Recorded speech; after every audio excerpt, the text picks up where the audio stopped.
Hello dear student, आप सभी का इस बेसिक मैथमेटिक्स के नए सीरीज में स्वागत है।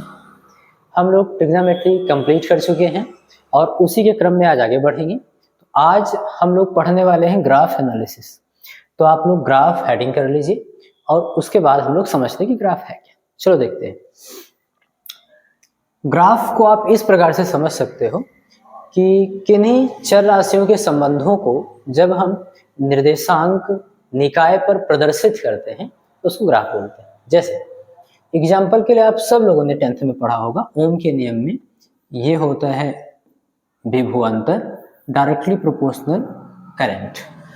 ओम ने कहा था कि अगर हम किसी चालक तार के भौतिक अवस्था में कोई परिवर्तन नहीं करेंगे तो उस चालक तार में प्रवाहित धारा I और उसके सिरों के बीच लगाए गए विभवांतर V में जो संबंध होगा, उनके अनुसार उन्होंने कहा कि यदि हम चालक तार के भौतिक अवस्था में कोई परिवर्तन न करें तो उनके सिरों के बीच लगने वाला जो विभवांतर है V, उसमें प्रवाहित धारा I के समानुपाती होता है। इस प्रकार से उन्होंने मैथमेटिकली कहा था। तो मैथमेटिक्स का रिलेशन हो गया, दो चर राशियां हैं B और I, इनके बीच संबंध हो। अब आप लोग देखते थे कि अगर हम B और I के बीच ग्राफ खींचें, अगर हम B और I के बीच ग्राफ खींचते हैं, किसी एक अक्ष पे V मान लेते हैं, किसी एक अक्ष पे I, तो आपको वहां ग्राफ कैसा मिलता था? एक सीधी रेखा मिलती है। ये तो B और I के बीच हम लोगों ने इनके संबंधों को दर्शाया है। किस पे? कोऑर्डिनेट सिस्टम है, ये निर्देशांक निकाय है और इसी को हम लोग क्या बोलते हैं बेटा? ग्राफ बोलते हैं। तो इसी के बारे में हम लोग अध्ययन करेंगे आज। ठीक है, चलो आगे बढ़ते हैं। और सबसे पहले ग्राफ समझने के लिए आपको कोऑर्डिनेट सिस्टम आना जरूरी है। तो आप लोग हेडिंग कर लीजिए, कोऑर्डिनेट सिस्टम में निर्देशांक निकाय, और इसको हम लोग सबसे पहले समझेंगे कि क्या चीज होता है। ओके, चलिए ध्यान देंगे। सबसे पहले हम लोग x एक्सिस और y एक्सिस खींच लेते हैं। देखिए कुछ इस प्रकार से, ये ठीक है।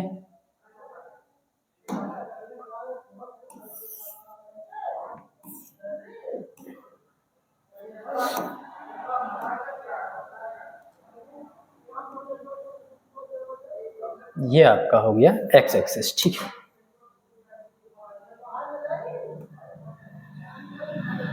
ओके।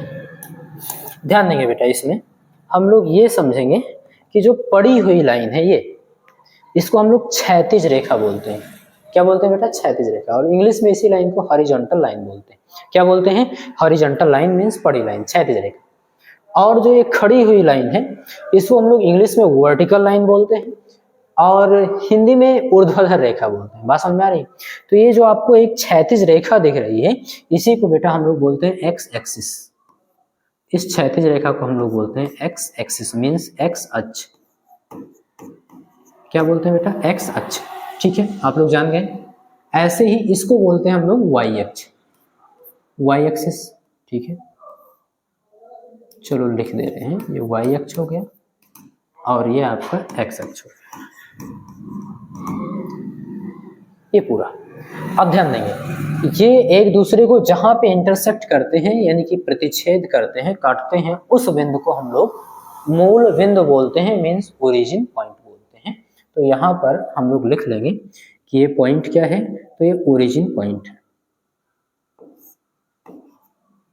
इसको हम लोग O से लिखते हैं, ओरिजिन पॉइंट। इसीलिए इसको हम लोग किससे लिखते हैं बेटा? तो O से लिखते हैं। बात समझ में आ गई? हिंदी में क्या बोलते हैं? मूल बिंदु। क्या बोलते हैं? मूल बिंदु। बहुत धैर्य से समझिएगा, आपको पूरी चीजें समझ में आएगी। तो ये आपका हो गया x अक्ष और ये हो गया y अक्ष। एक दूसरे को जहां पर इंटरसेक्ट करते हैं, काटते हैं, उस बिंदु को हम लोग ओरिजिन पॉइंट यानी कि मूल बिंदु कहते हैं। यहाँ तक बात समझ में आ गई? ठीक है, आगे चलेंगे। ध्यान रखिएगा, प्रत्येक दूरी हम लोग इस कोऑर्डिनेट सिस्टम में मूल बिंदु से ही मापते हैं। चाहे x अक्ष पर चली गई दूरी हो तो इधर की ओर मापेंगे, y अक्ष पर इधर की ओर तो इधर की ओर क्या मापेंगे। ध्यान रहे, x अक्ष ये भी है, लेकिन ये x अक्ष की ऋणात्मक दिशा है, इसको हम लोग ऐसे x डैश से लिखते हैं। और ये y अक्ष की ऋणात्मक दिशा है, इसको हम लोग y डैश से लिखते हैं। तो ध्यान रहे ये x अक्ष की कौन सी डायरेक्शन बेटा, तो ये पॉजिटिव डायरेक्शन मीन्स धनात्मक दिशा। ये y अक्ष कौन सी डायरेक्शन, तो ये y अक्ष की पॉजिटिव डायरेक्शन, और ये x अक्ष की नेगेटिव डायरेक्शन, और ये y अक्ष की नेगेटिव डायरेक्शन, ये ऋणात्मक दिशा होगी। बात समझ में? इसका मतलब क्या हुआ, धनात्मक दिशा, ऋणात्मक दिशा, धनात्मक दिशा, ऋणात्मक दिशा। इसका मतलब क्या हुआ, इसका मतलब यही है, मैंने कहा प्रत्येक बिंदु, प्रत्येक दूरी कहां से मापी जाएगी, मूल बिंदु से मापी जाएगी, यहीं से। चाहे x अक्ष पर चलेंगे तो इधर की ओर, y अक्ष पर चलेंगे तो इधर की ओर, x अक्ष की ऋण दिशा में इधर की ओर, y अक्ष की ऋण दिशा में इधर की ओर। जैसे मैं आपको यहाँ पे समझाता हूँ, मान लीजिए ये 0 था, x अक्ष पर चल रहे हैं, ये +1 होगा, ये क्या होगा बेटा, तो ये +1 होगा, ऐसे यहाँ +2 होगा, यहाँ पे +3 होगा, ऐसे इधर +4 होगा। बात समझ में आ रही है? तो यही दूरी जब हम x डैश एक्सिस पे चलेंगे तो यहाँ पर हम लोग लिखेंगे ऐसे -1, फिर क्या लिखेंगे -2, -3, -4। बात समझ में आ रही है? ऐसे लिखते चले जाएंगे।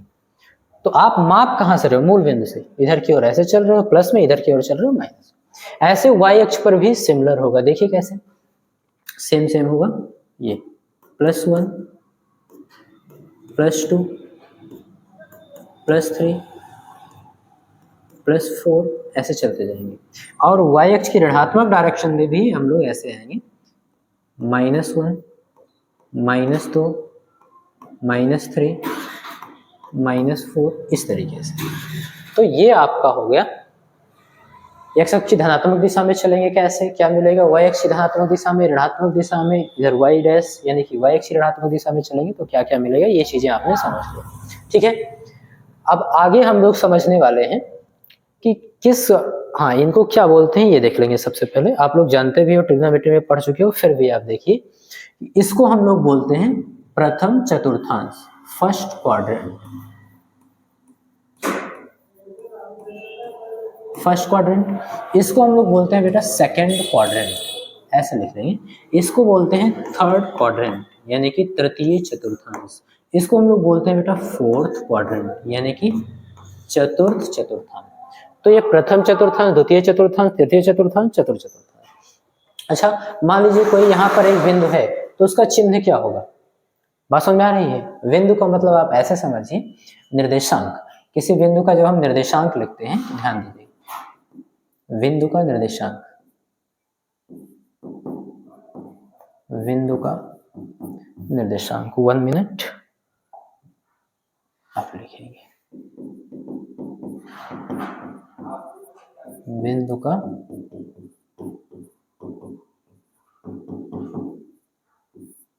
कोऑर्डिनेट देखेंगे। ठीक है बेटा, तो किसी बिंदु का कोऑर्डिनेट होगा क्या, वो समझेंगे हम लोग। वो होता है बेटा x निर्देशांक कामा y निर्देशांक, x निर्देशांक कामा y निर्देशांक। इसका मतलब ये है, इसको हम लोग बोलते हैं x अक्ष पर चली गई दूरी यानी x निर्देशांक, ठीक है, और इसको हम लोग बोलते हैं भुज, और y अक्ष पर चली गई दूरी को y निर्देशांक बोलते हैं, और इसको बोलते हैं कोटि। क्या बोलते हैं बेटा, कोटि। आप लिख भी सकते हो x निर्देशांक,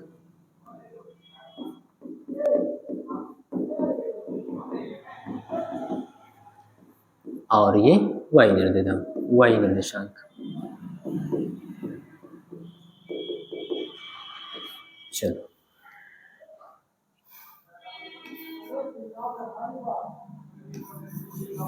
ऐसे आप लिख लेंगे, ये किसी बिंदु का निर्देशांक होगा। ठीक है, अगर आपको नहीं दिख रहा है तो उसके लिए मैं व्यवस्था कर देता हूँ।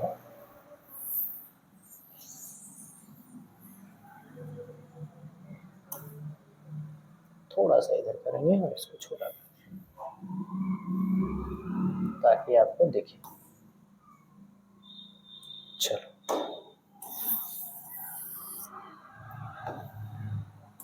ये ठीक है, तो किसी बिंदु का निर्देशांक हम लोग कैसे लिखते हैं बेटा, लिखते हैं भुज कामा कोटि, मीन्स x अक्ष का निर्देशांक कामा y अक्ष का। तो ये ध्यान ये रखना कि सबसे पहले हम x अक्ष का निर्देशांक लिखते हैं, मीन्स x अक्ष पर चली गई दूरी, कामा करके y का निर्देशांक मीन्स y अक्ष पर चली गई। तो किसी चतुर्थांश में उस बिंदु का चिन्ह क्या होगा ये हम लोग देखेंगे। बहुत ही आसान है। मान लो इस चतुर्थांश में है, तो प्रथम चतुर्थांश में अगर बिंदु का आपको चिन्ह लिखना है तो बहुत ही आसान है। पहले x अक्ष पर चलेगा तो ये वाला अक्ष होगा, कैसा है, धनात्मक, तो जितनी भी वैल्यू आएगी पॉजिटिव आएगी। कमा y अक्ष पर अगर प्रथम चतुर्थांश में चलना है तो इस पर चलेगा, कैसा है, धनात्मक, वो भी वैल्यू कैसी होगी, प्लस। यानी यहाँ पे बिंदु का जो चिन्ह होगा वो प्लस प्लस होगा, निर्देशांकों के चिन्ह प्लस प्लस। इस क्वाड्रेंट में देखते हैं बेटा सेकंड में, तो ध्यान देंगे द्वितीय चतुर्थांश में अगर x कोऑर्डिनेट देखना है तो ये ऋणात्मक डायरेक्शन में होगा, सारी वैल्यू नेगेटिव होगी। यानी पहले हम लोग x ही लिखते हैं और वो नेगेटिव होगा। फिर y निर्देशांक देखेंगे तो y अक्ष की धनात्मक दिशा में चलना है, मीन्स प्लस में आएगा।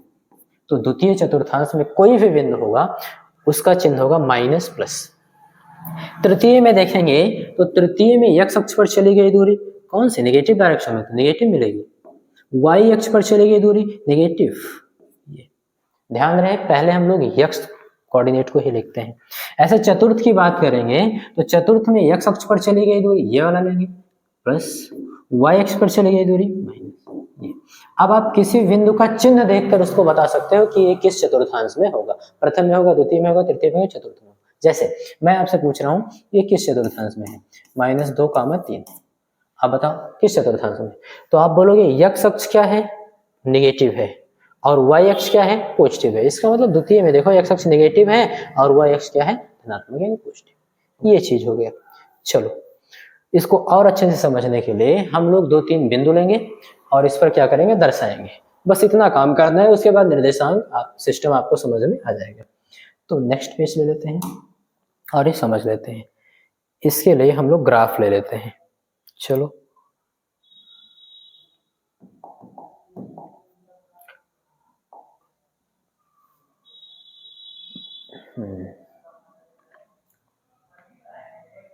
ये ले लिए और इसे भी हम लोग समझ लेते हैं। ठीक है, देखो बेटा बिंदु क्या ले लेंगे हम लोग, पहले खींच लेते हैं ये।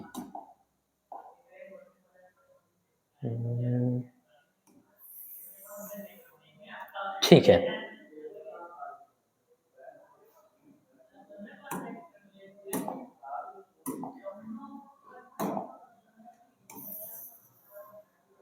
ये आपका हो गया x एक्सिस और y एक्सिस। ओके, क्लियर है? ठीक है, बिल्कुल। ये आपका हो गया x एक्सिस और ये हो गया आपका x डैश, ये हो गया आपका y एक्सिस और ये आपका हो गया y डैश।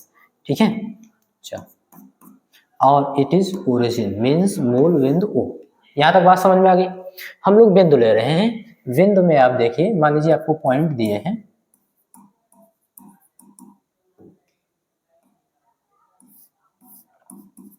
आपको दे दिया गया भैया 0,0, दर्शाओ इस पे, फिर 0,2, फिर 2,0 ये, फिर मान लीजिए आपको कह दिया गया कि आप 2,3 इस तरीके से आप दर्शाओ, या फिर आप प्लस इस तरीके से 2,-3 दर्शाओ, या फिर आपसे कह दिया गया है कि भैया -3,2 बताओ, और कह दिया गया -2, -3 बताओ।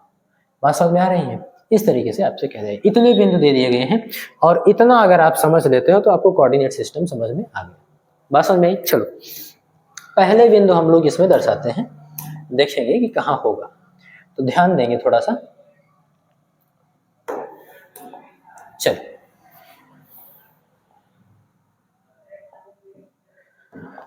0,0 यानी x निर्देशांक 0 है, तो x अक्ष पे कहीं नहीं जाएगा, ना इधर जाएगा और ना ही इधर जाएगा, यानी x निर्देशांक 0। ठीक है, y अक्ष पे भी कहीं नहीं जाएगा, ना ऊपर जाएगा प्लस में और ना ही माइनस में। तो जब x अक्ष पे कहीं नहीं गया, y अक्ष पे नहीं गया कहीं, तो यही बिंदु तो हुआ। और ये बिंदु है क्या, मूल बिंदु। तो मूल बिंदु का निर्देशांक क्या होता है, 0,0। ये आप याद रखेंगे, 0,0 इस मूल बिंदु का निर्देशांक। ऐसे दूसरा कह रहा है x अक्ष पर 0 चलेगा, ठीक, कहीं नहीं जाएगा x अक्ष पे। y अक्ष पे 2, तो 1 और 2 यहाँ मान लिए। चलो इसको हम लोग 1 मान के चलेंगे और इसको 2 मान के चलेंगे। ठीक, तो 1 और 2 यहाँ पे आया, तो x अक्ष पे तो कहीं नहीं गया है, लेकिन वाई अक्ष पे 2 चला, तो यही तो बिंदु हुआ। ये बिंदु देखो एक्स अक्ष पे ना धनात्मक दिशा में गया ना ऋणात्मक दिशा में, लेकिन वाई अक्ष पे 1 और 1 2, तो इसलिए ये बिंदु क्या होगा आपका 0,2। तो यहाँ पर हम लोग लिख देंगे बेटा ऐसे 0,2। ये बात समझ में आ गई। आगे देखते हैं 2,0 कह रहा है, ठीक है, तो एक्स अक्ष पे 2 चलेगा, +2 चलेगा, ठीक है, तो 1 और 2, ये +2 हो गया एक्स अक्ष की धन दिशा में, ये हो गया। और वाई अक्ष पे कहीं नहीं जाएगा, ना ऊपर जाएगा ना नीचे जाएगा, मीन्स इस बिंदु की बात हो रही है। तो ये बिंदु क्या हुआ बेटा 2,0, ये लो 2,0। बात समझ में आ रही? ऐसे ही और देख लेते हैं। मान लो आपसे कहा गया 2,3 इस पे प्रदर्शित करके दिखाओ, ठीक है, कोई बात नहीं। 2 धनात्मक है, 3 भी धनात्मक। 2 धनात्मक का मतलब x निर्देशांक धनात्मक है, तो x अक्ष की धन दिशा में चलो, 1, ये यहाँ से 1 और 1 2, ये हो गया। अच्छा ये तो 0 था, है ना, 0 था, यहाँ से 1 और 1 2, x अक्ष की धन दिशा में 2 और y अक्ष की धन दिशा में 3, तो 1 2 3, ये x अक्ष पे 2 गए, y अक्ष पे 1 2 3 गए, ये दोनों एक दूसरे को यहाँ इंटरसेक्ट कर रहे हैं, तो ये बिंदु आपका हो जाएगा 2,3। देखो प्रथम चतुर्थांश में है, दोनों प्लस। बात समझ में आ गई। ऐसे आपसे कहा जाए 2,-3 रिप्रेजेंट करके दिखाओ, ठीक है। 2 क्या रहेगा धनात्मक, मीन्स x अक्ष की दिशा में 2 चलेगा धनात्मक, 1 यहाँ से यहाँ 0 था, यहाँ से यहाँ तक 1, यहाँ 2, और y अक्ष पे ऋणात्मक दिशा में 3, कितना है, तो 1 2 3, ये हो गया। देखो x अक्ष पे कितना 1 2 चला, ये रेखा, y अक्ष पे ऋणात्मक दिशा में 1 2 3, एक दूसरे को इंटरसेक्ट यहाँ करेंगे काट, ये बिंदु आपका क्या होगा बेटा 2,-3, 2,-3। यहाँ तक बात समझ में आ गई।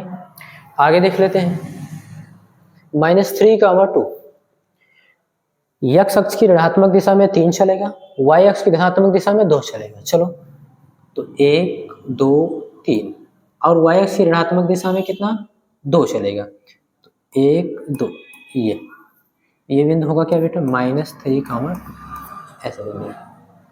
अब मान लो आपसे कह रहा है कि -3, -2, -3 रिप्रेजेंट करो, ये ठीक है, -2 यानी x अक्ष की दिशा ऋण दिशा में 2 चलेगा, तो 1 2 यहाँ पे, और y अक्ष की ऋण दिशा में 3 चलेगा, तो 1 2 3 यहाँ पे, ये और ये यहाँ पे इंटरसेक्ट करेगी, ये बिंदु क्या होगा बेटा -2, -3।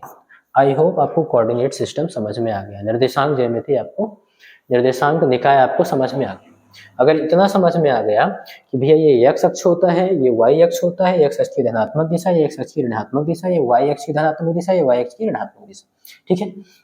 प्रत्येक दूरी हम लोग मूल बिंदु से ही मापते हैं, धनात्मक दिशा में जाएंगे तो धनात्मक मिलता चला जाएगा, ऋणात्मक दिशा में जाएंगे तो ऋणात्मक मिलता जाएगा। इसी प्रकार से y अक्ष पर भी देखेंगे, ये धनात्मक दिशा में जाएंगे तो धनात्मक मिलेगा, ऋणात्मक दिशा में जाएंगे तो ऋणात्मक। एरो का मतलब है बढ़ते हुए दिशा में, इधर की ओर से जाएंगे बढ़ते चले जाएंगे। बात समझ में आ रही है ये चीज। प्रथम चतुर्थांश, द्वितीय, तृतीय, चतुर्थ। प्रथम चतुर्थांश में कोई भी बिंदु होगा उसका चिन्ह क्या होगा प्लस और प्लस। ऐसे द्वितीय चतुर्थांश में होगा तो माइनस प्लस, तृतीय में होगा माइनस माइनस, चतुर्थ में होगा तो प्लस और माइनस। इस तरीके से बिंदु का निर्देशांक हम कैसे लिखते हैं, पहले भुज यानी कि x अक्ष पर चली गई दूरी x निर्देशांक, फिर कोट यानी कि y अक्ष पर चली गई दूरी y निर्देशांक। बात समझ में आई। आपने बिंदु लेकर यहाँ पे ऐसे रिप्रेजेंट करना भी सीख लिया, दर्शाना भी सीख लिया।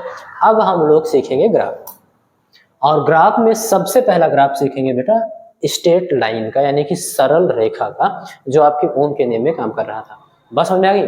चलो, तो किसी भी चीज का ग्राफ खींचने के लिए पहले हमारे पास उसका मैथमेटिकल रिलेशन होना चाहिए उन दोनों क्वांटिटीज में, राशियों में, ठीक है। तो मैथमेटिकल रिलेशन का मतलब इक्वेशन होना चाहिए। बात समझ में आई। चलो देखते हैं स्ट्रेट लाइन। तो स्ट्रेट लाइन का पहले आप इक्वेशन समझिए क्या होता है बेटा, ठीक है। तो इसका जो इक्वेशन होता है वो होता है y बराबर mx प्लस c, ये इसका समीकरण होता है। ये आपको बढ़िया से समझना है, बार बार काम लगेगा। और ग्राफ में हम लोग उतना ग्राफ समझने वाले हैं, बेसिक है, घबराइए नहीं, उतना ही ग्राफ समझेंगे जितना आपके फिजिक्स और केमिस्ट्री में काम लगता है। बात समझ में आई।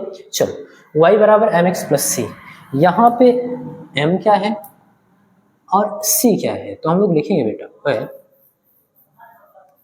जहां c जो है वो एक कांस्टेंट है और ये होता है y अक्ष पर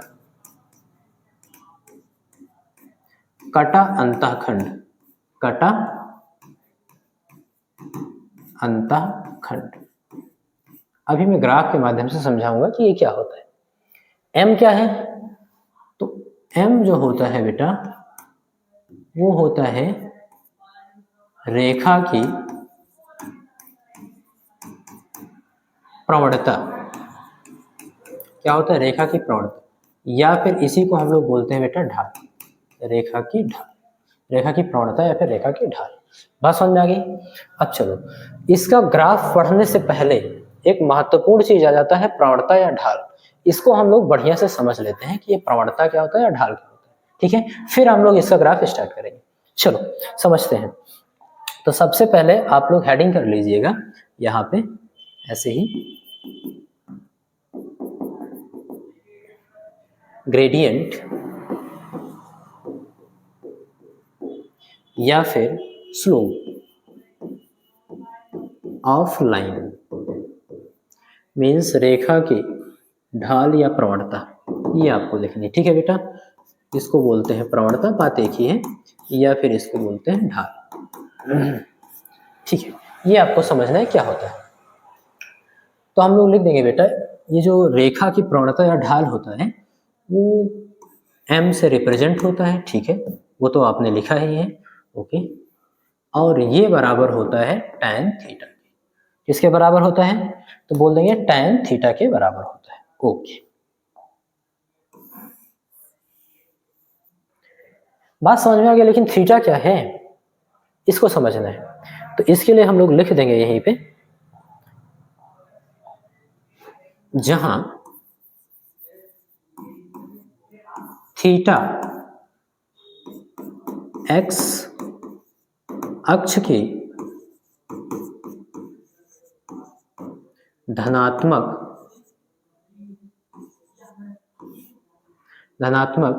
दिशा के साथ, जहां थीटा क्या है, 1 मिनट, इसको थोड़ा ठीक से लिखेंगे। तो लिखेंगे इसमें हम लोग थीटा रेखा द्वारा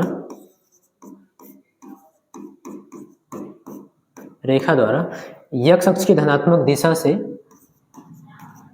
बनाया गया कोण,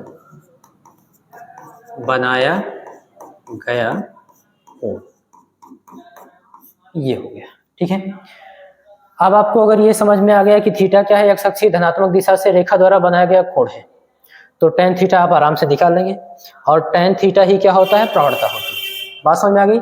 चलो इसको हम लोग समझते हैं निर्देशांक निकाय पर कि कैसे होता है, ठीक है? मान लीजिए ये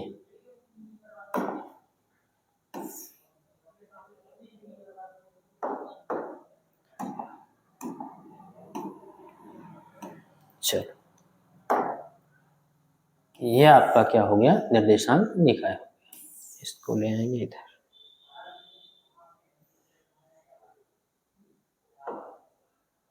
ठीक है? ये हो गया आपका x एक्सिस, और ये x एक्सिस की पॉजिटिव डायरेक्शन, और ये आपका y एक्सिस। बात समझ में आ रही है? ओके। इट इज ओरिजिन, मूल बिंदु ओ, ये भी बात समझ में आ रही है, ठीक है? हम लोग क्या करेंगे, दो लाइन खींच देंगे। मान लीजिए आपके पास एक लाइन ये है,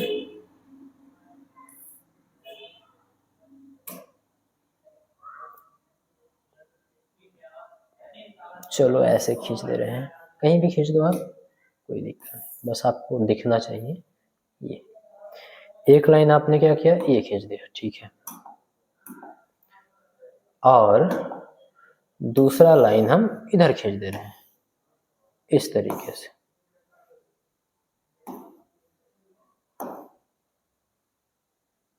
ठीक है?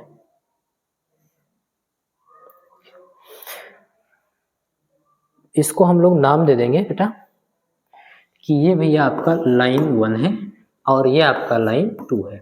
ये लाइन फर्स्ट, पहली रेखा, और ये दूसरी रेखा, ठीक है? अब मान लो इस रेखा की आपसे प्रवणता कोई पूछ रहा है, तो हम लोग क्या करेंगे, हमको निकालना क्या है, tan थीटा चाहिए। तो थीटा क्या होता है, एक्स अक्ष की धनात्मक दिशा, यही धनात्मक दिशा होगी, तो इस रेखा द्वारा एक्स अक्ष की धनात्मक दिशा के साथ बनाया गया कोण, तो आपको साफ साफ दिख रहा है कि इस रेखा द्वारा एक्स अक्ष की धनात्मक दिशा के साथ बनाया गया कोण ये है, और ये अगर थीटा है, ये अगर इसको कोण या झुकाव बोलते हैं, ठीक है, अगर ये थीटा है तो इस रेखा की प्रवणता क्या होगी, तो हम लोग यहां लिखेंगे, क्या लिखेंगे, L1 की ढाल, L1 की ढाल या प्रवणता बात देखिए, इसको हम लोग M1 लिख देंगे, क्या लिख देंगे बेटा, M1 लिख देंगे, और M1 बराबर क्या हो जाएगा, tan थीटा। बात समझ में आ गई, ठीक है। अच्छा, यहाँ पे एक चीज देखने योग्य ये है कि theta is less than 90, 90 degree से क्या है कम, 90 डिग्री से क्या है बेटा, कम है, तो अगर 90 डिग्री से कम है तो tan थीटा की वैल्यू आएगी किसमें, तो ये आएगी धनात्मक, पॉजिटिव। बात समझ में आ गई। अच्छा, अब यहाँ पर देखते हैं हम लोग, तो यहाँ पे साफ साफ दिख रहा है कि भैया ये जो कोण है ये वाला, अच्छा मान लो आपको कोण इधर दे दे, एक्स अक्ष की ऋणात्मक दिशा से, एक्स डैश एक्सिस से थीटा, ठीक है, चलो अभी बात कर लेंगे इस पर, ये एक्स अक्ष की ऋणात्मक दिशा के साथ बनाया गया कोण थीटा है, ओके। इसकी प्रवणता क्या होगी, तो हम लोग तो प्रवणता लिखते हैं m बराबर tan थीटा, और थीटा होता है एक्स अक्ष की धनात्मक दिशा के साथ बनाया गया कोण, यानी ये वाला कोण हमको चाहिए, कोई दिक्कत नहीं है, पूरा कोण 180 डिग्री होता है, हम 180 में से क्या करेंगे, इतना कोण घटा देंगे तो इतना मिल जाएगा, तो हम लोग यहाँ लिख देंगे भैया ये होगा 180 माइनस थीटा, ये बात समझ में आ गई, ये वाला कोण लेकर हम लोग बनाएंगे, तो ऐसे आप यहाँ पर लिखेंगे क्या बेटा, लिखेंगे L2 की ढाल, L2 की ढाल में हम लोग लिखेंगे M2 मान लीजिए है, M2 बराबर होता क्या है tan, लेकिन कोण कौन सा लेंगे, कोण हम लेंगे x अक्ष की धनात्मक दिशा के साथ बनाया गया कोण, तो थीटा नहीं लेंगे, x अक्ष की धनात्मक दिशा के साथ ये रेखा जो कोण बना रही है 180 माइनस थीटा है, तो ये वाला ले लेंगे, 180 माइनस थीटा बना रहे, 180 डिग्री माइनस थीटा, ये कोण लेंगे। बात समझ में आई।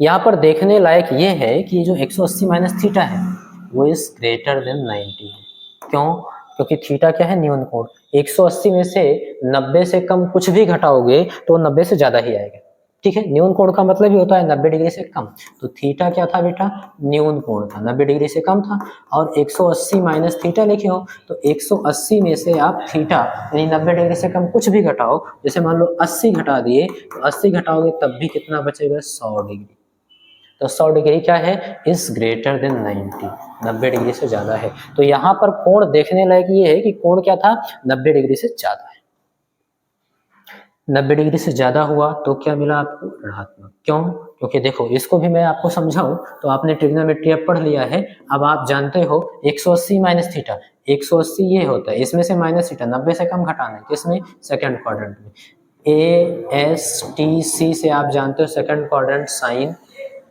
थीटा, और इनकी क्वीन जो होगी वो कोसेक थीटा, यही दोनों पॉजिटिव होंगे, बाकी सब नेगेटिव, तो ये tan है, tan कैसे आएगा, नेगेटिव आएगा, मींस यहाँ पे जो आएगा बेटा वो आएगा माइनस, हम लोग इसको ऐसे लिख सकते हैं माइनस tan थीटा, बात समझ में आ गई, माइनस tan थीटा, तो ये कैसा आया, तो ये आ गया ऋणात्मक, तो आपको याद रखना है क्या, इफ कोण, जो एंगल था बेटा, आपने जो कोण लिया है, कोण क्या है, इज लेस देन 90, 90 डिग्री से छोटा होगा कौन, कोण, अगर कोण क्या है 90 डिग्री से छोटा है तो धनात्मक आएगा, अगर कोण 90 डिग्री से ज्यादा है, यहां पे क्या हुआ, इफ कोण एंगल है इज ग्रेटर देन 90, ये 90 डिग्री से क्या है बेटा, ज्यादा है, अगर 90 डिग्री से ज्यादा है तो उसका ढाल यानी कि प्रवणता क्या आएगा, ऋणात्मक, ये दोनों बात आपको याद रखनी।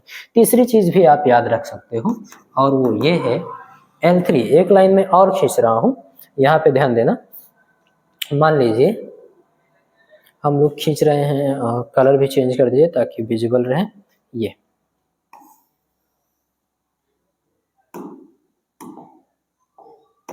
मान लीजिए आपने एक रेखा ऐसे खींच दी, और इसको आप नाम दे दीजिए L3। क्या है? L3। तो L3 की प्रवणता देखिए बेटा, L3 की ढाल या फिर प्रवणता, ये सारी चीजें बहुत ही इंपॉर्टेंट है आपके लिए, तो ध्यान से पढ़िएगा। अगर कहीं पे दिक्कत होती है तो दोबारा आप वीडियो देख लीजिए, आपको सारी चीजें समझ में आएंगी, एक एक चीजें, सारी चीजें लॉजिकल है ना, कोई रटने वाली चीज नहीं, ध्यान देंगे। तो L3 की ढाल, अब इस रेखा की ढाल चाहिए, तो भैया ढाल बराबर तो हमने पढ़ा था tan थीटा, और थीटा क्या होता है? एक्स अक्ष की धनात्मक दिशा के साथ बनाया गया कोण। अब आप बताओ, L3 लाइन ये है और एक्स अक्ष ये है, ठीक है। अब ये दोनों एक दूसरे को कहीं काट ही नहीं रहे, चाहे आगे ऐसे अनंत तक बढ़ाते चले जाओ, चाहे पीछे ऐसे बढ़ाते चले जाओ, कहीं नहीं काटेंगे। जब कहीं नहीं काटेंगे और जब तक काटेंगे नहीं तब तक कोई कोण नहीं बनेगा। इसका मतलब ये हुआ कि ये वाली लाइन जो L3 है वो एक्स अक्ष की धनात्मक दिशा के साथ कोण 0 बना रही है। तो कोण कैसा है बेटा? 0 डिग्री। और आप जानते हो tan 0 का मान कितना होता है? तो बोलेंगे 0। क्यों? तो इफ अगर कोण आपको मिल गया 0 डिग्री तो उस रेखा की प्रवणता 0। तो आपको इतनी याद रखनी है कि अगर x अक्ष की धनात्मक दिशा के साथ बनाया गया कोण थीटा है तो उस रेखा का प्रवणता क्या होगा? धनात्मक। अगर x अक्ष की धन दिशा के साथ बनाया गया कोण 90 डिग्री से ज्यादा है, यहाँ थीटा क्या था? 90 डिग्री से कम था, यहाँ पर अगर ज्यादा है तो उसकी प्रवणता ऋणात्मक। अगर कोण क्या हो गया? 0 डिग्री, तो उसकी प्रवणता 0। तो आपको ये रेखा का ढाल निकालना आ गया। बात समझ में आई? ढाल या प्रवणता आपको बढ़िया से समझ में आ गया है। तो एक एग्जाम्पल कर लेते हैं, फिर आगे चलते हैं। देखिए एग्जाम्पल ये है, जैसे तो सीधी रेखा थी, मान लो आपको कोई कर्व लाइन दे दे, वक्र रेखा दे दे और कहे इसका ढाल बताओ, तो क्या होगा? ठीक है, तो आप ध्यान देंगे, इसको एग्जाम्पल करके लिखो या फिर ऐसे ही स्टार बना के लिख लो क्योंकि इंपॉर्टेंट है। मान लीजिए आपसे कोई कहा, ये आपको एक ग्राफ दे दिया इस टाइप से, ठीक है, और बिंदु दे दिया इसमें आपको सिलेक्टेड पॉइंट है, जैसे ये कह दिया गया भैया इस बिंदु को, ये बिंदु ए हो गया, ये बिंदु आपका ए हो गया, आपसे कह दिया भैया इस बिंदु का बिंदु बी हो गया, आपसे कह दिया इस बिंदु का बिंदु सी हो गया। इन तीनों बिंदुओं का आपको क्या करना है बेटा? प्रवणता निकालनी है, ठीक है। और आपसे क्वेश्चन भी इस प्रकार से लिख दिया, चलो एग्जाम्पल ही कर लेना। ये पहला क्वेश्चन आपसे कर दिया कि बिंदु ए की प्रवणता, बिंदु ए की ढाल, ए का ढाल, ठीक है। ये पहला क्वेश्चन आपसे, फर्स्ट कह रहा है धनात्मक होगा, सेकंड कह रहा है ऋणात्मक होगा, थर्ड कह रहा है 0 होगा। बात समझ में आ रही है? ये क्वेश्चन आपसे पूछ लिए गए। मान लीजिए आपसे इसी प्रकार से क्वेश्चन पूछ रहा है दूसरा कि भैया बिंदु बी का ढाल कितना होगा, इसमें से बताओ। और या फिर आपसे क्वेश्चन पूछ रहा है इसमें तीसरा, इस प्रकार से। तो आप सोचिए, अब आप सोचना स्टार्ट कर सकते हैं कि इसमें से कौन सा सही होगा। 1 मिनट के लिए आप सोच सकते हो कि बिंदु ए का ढाल क्या होगा? धनात्मक ऋणात्मक 0। बिंदु बी का ढाल क्या होगा? धनात्मक ऋणात्मक के 0। बिंदु सी का ढाल क्या होगा? धनात्मक ऋणात्मक या फिर 0। ठीक है, फिर हम लोग डिस्कशन करते हैं। चलो अब मैं बताता हूँ, अब अपना आंसर रखिए और मिलाइएगा सही कितना है, ठीक है।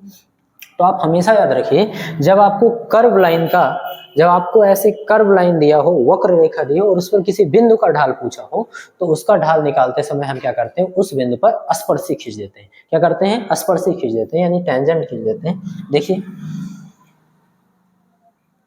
चलो इस तरीके से हम लोग खींच देंगे।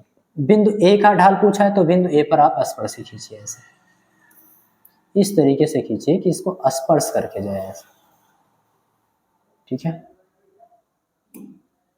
मैं थोड़ा स्पर्श कराता हूं इसको। चलो अब ये बिंदु ए को स्पर्श करके जा रही है, तो इस रेखा की जो प्रवणता है, जो इस स्पर्शी की प्रवणता होगी, वही उस बिंदु की प्रवणता। ऐसे बी की कहें तो बी पर भी आप एक स्पर्शी खींच दो, ये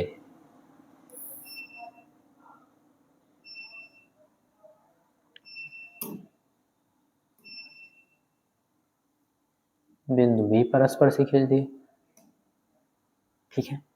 ऐसे आप बिंदु सी पर भी स्पर्शी खींच दो, ये उसकी प्रवणता बताएगी।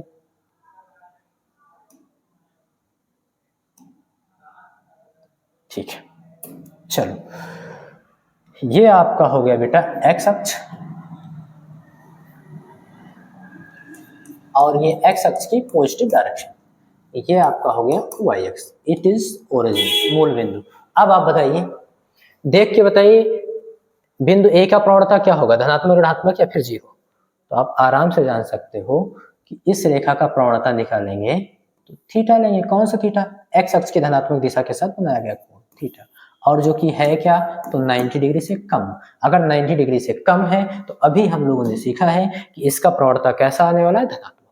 तो हम लोग क्या कर देंगे, इस पे लगा देंगे। बिंदु ए का ढाल धनात्मक हो गया। बिंदु बी का ढाल देखेंगे तो बिंदु बी क्या है, एक्स अक्ष के समांतर है, यानी एक्स अक्ष को कहीं काटेगी नहीं, तो ये एक्स अक्ष के साथ जो कोण बनाएगी, ये जो एक्स अक्ष के साथ कोण बनाएगी वो जीरो होगा, और अगर जीरो है तो उसकी प्रवणता क्या होगी, जीरो। अभी आपने सुना है, ये सीखा है, L3 रेखा की ढाल, L3 क्या है, एक्स अक्ष के समांतर थी, tan 0, जीरो, यानी कोण क्या था, जीरो, तो प्रवणता क्या हुई, जीरो। तो हम लोग बिंदु बी की प्रवणता जो लिखेंगे बेटा, बिंदु बी की प्रवणता वो कर देंगे 0 होगी, ठीक है। बिंदु सी की देखते हैं, तो बिंदु सी क्या कर रहा है, एक्स अक्ष की धनात्मक दिशा के साथ जो कोण बना रहा है वो इज ग्रेटर देन 90 है, 90 डिग्री से ज्यादा है। और अगर कोण 90 डिग्री से ज्यादा है, 90 कोण क्या है, 90 डिग्री से ज्यादा है, तो उसका प्रवणता कैसा होगा, ऋणात्मक होगा। ये बात आप याद रखेंगे। तो इसलिए बिंदु सी का जो ढाल होगा बेटा वो ऋणात्मक। यहाँ तक बात समझ में आ गई? तो इसको आप ऐसे स्क्रीनशॉट करके या फिर नोट कर लेंगे। बात समझ में आई? चलो नेक्स्ट देखते हैं।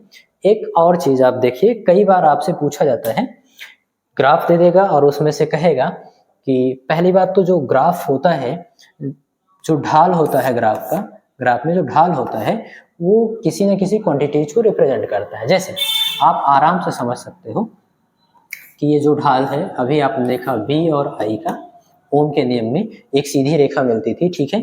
तो यहाँ पर अगर कोण थीटा बना रहा है और हम इस रेखा की प्रवणता निकालें tan थीटा m बराबर, ठीक है, तो tan थीटा m बराबर tan थीटा बराबर होता क्या बेटा, लंब बटे आधार। तो न्यून कोण थीटा के सामने की भुजा लंब, और ये लंब है क्या, y अक्ष पे। y अक्ष पे कौन है, विभवांतर। आपको कुछ मानना होगा कि यहाँ से यहाँ तक विभवांतर कितना है, b है, मान लें, ठीक है। तो ये लंब कितना हो गया बेटा, b। और ये 90 डिग्री के सामने की भुजा कर्ण, कर्ण से हमको मतलब नहीं है, tan थीटा तो लंब बटे आधार होगा, क्योंकि मैंने आपको सिखाया है लाल बटे कक्का। इससे आप देखेंगे और आप जानते हैं ये sin थीटा होता है, ये cos थीटा होता है, और ये tan थीटा, ये cot थीटा, ये sec थीटा, और ये cosec थीटा होता है। बात समझ में आएगी? तो tan थीटा देखेंगे लंब बटे आधार, तो ये लंब हो गया, लंब कितना है बेटा, वोल्टेज v बटे आधार कितना है, धारा। यहाँ से यहाँ तक अगर हम धारा माने i, और ओम के नियम से v अपान i बराबर r, यही तो होता है। यानी कि ग्राफ में जो हम लोग प्रवणता निकालते हैं वो फिजिक्स या केमिस्ट्री में देखेंगे वो किसी राशि को प्रदर्शित करेगी, और आपसे पूछा जाएगा कि किस ग्राफ का प्रवणता या ढाल बढ़ रहा है। यानी आपसे ऐसा भी पूछा जा सकता है कि किस ग्राफ में प्रतिरोध बढ़ रहा है या घट रहा है। तो आपको ग्राफ देखकर ये जानना होगा, समझिए बात को, ग्राफ देखकर ये जानना होगा कि उसकी प्रवणता बढ़ रही है कि घट रही है। और ढाल या प्रवणता बात देखी है, बढ़ रही है तो इसका मतलब वो राशि बढ़ रही है, और वो अगर ढाल घट रही है तो वो राशि घट रही है। आप ऐसे बताएं, बात समझ में? तो यहीं पे लगे हाथ ये भी सीख गए आप कि y अक्ष पर जो राशि होती है और बटे x अक्ष पर जो राशि होती है उसी को हम प्रवणता कहते हैं। तो यहाँ पर आप ठीक से इसको लिख सकते हो, m बराबर, 1 मिनट, थोड़ा सा स्पेस बनाएंगे हम लोग, ये चीज, और इसको हटाएंगे, लिखेंगे बेटा कि m बराबर tan थीटा, और अगर ये थीटा है तो आप ध्यान देना, ये tan थीटा के सामने की भुजा लंब, लंब क्या है, y अक्ष पे, मान लेंगे y, बटे आधार, आधार क्या है, x अक्ष पे, हम मान लेंगे कि यहाँ से यहाँ तक x है, x अक्ष पे चली गई दूरी, और यहाँ से यहाँ तक की जो डिस्टेंस थी वो y थी। ठीक है, तो tan थीटा बराबर लंब बटे आधार यानी y बाई एक्स। तो ये चीज आप याद रखेंगे, आप डायरेक्ट ग्राफ देख के बता सकते हो। ठीक है, अब ओके, इसको ऐसे आप बना लीजिए जैसे आपने करके रखा था, हाईलाइट कर लीजिए थोड़ा सा। ठीक है,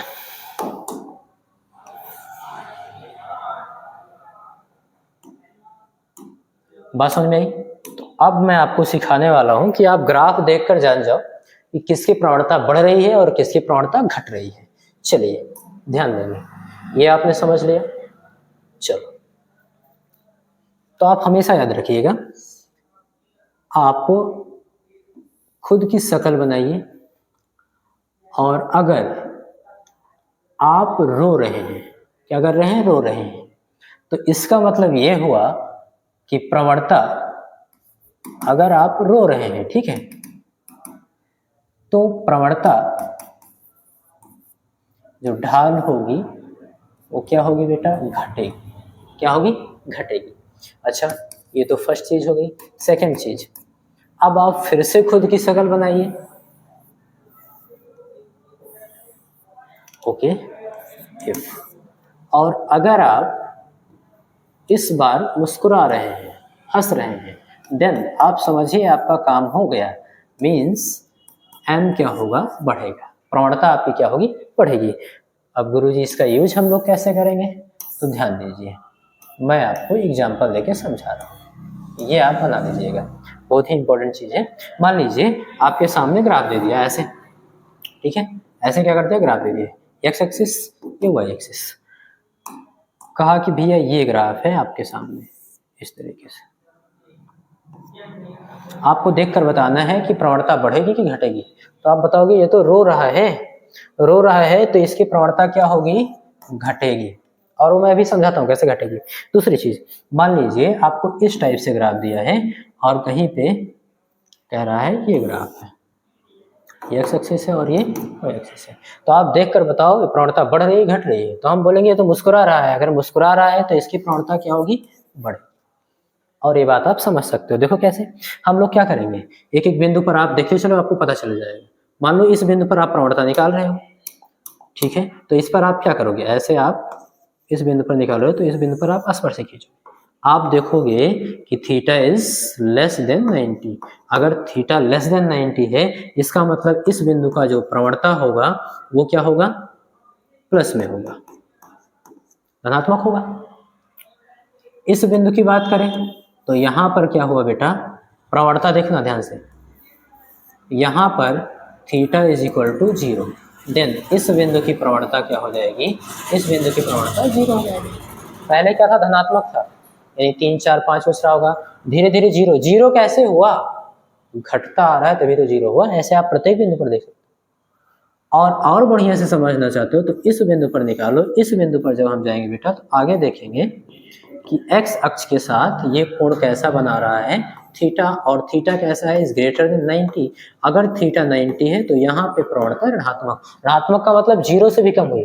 तो आप ग्राफ देखकर बता दिए कि अगर रो रहा है, आपका शकल क्या है, रोता हुआ है, तो इसकी प्रवणता क्या हो रही है, घट रही है, ये आप जान गए। ऐसे यहाँ भी आप समझ सकते हो कि ये क्या है, बढ़ता हुआ है कि घटता। आप मुस्कुरा रहे हैं तो आप देख सकते हो, मैंने कहा कि इसकी प्रवणता बढ़ रही है। कैसे, इस बिंदु पर देखिए, इस बिंदु का अगर हम लोग निकालेंगे प्रवणता तो देखिए ये क्या है, थीटा, और थीटा कैसा है बेटा, इज ग्रेटर देन 90। अगर 90 से बड़ा है तो इसकी प्रवणता ऋणात्मक। इस बिंदु पर देखेंगे तो इस पर स्पर्शिक खींचेंगे, थीटा कैसा है बेटा, तो बोल देंगे जो थीटा है यहाँ पे वो थीटा है 0। अगर थीटा 0 है तो प्रवणता हो जाएगी 0।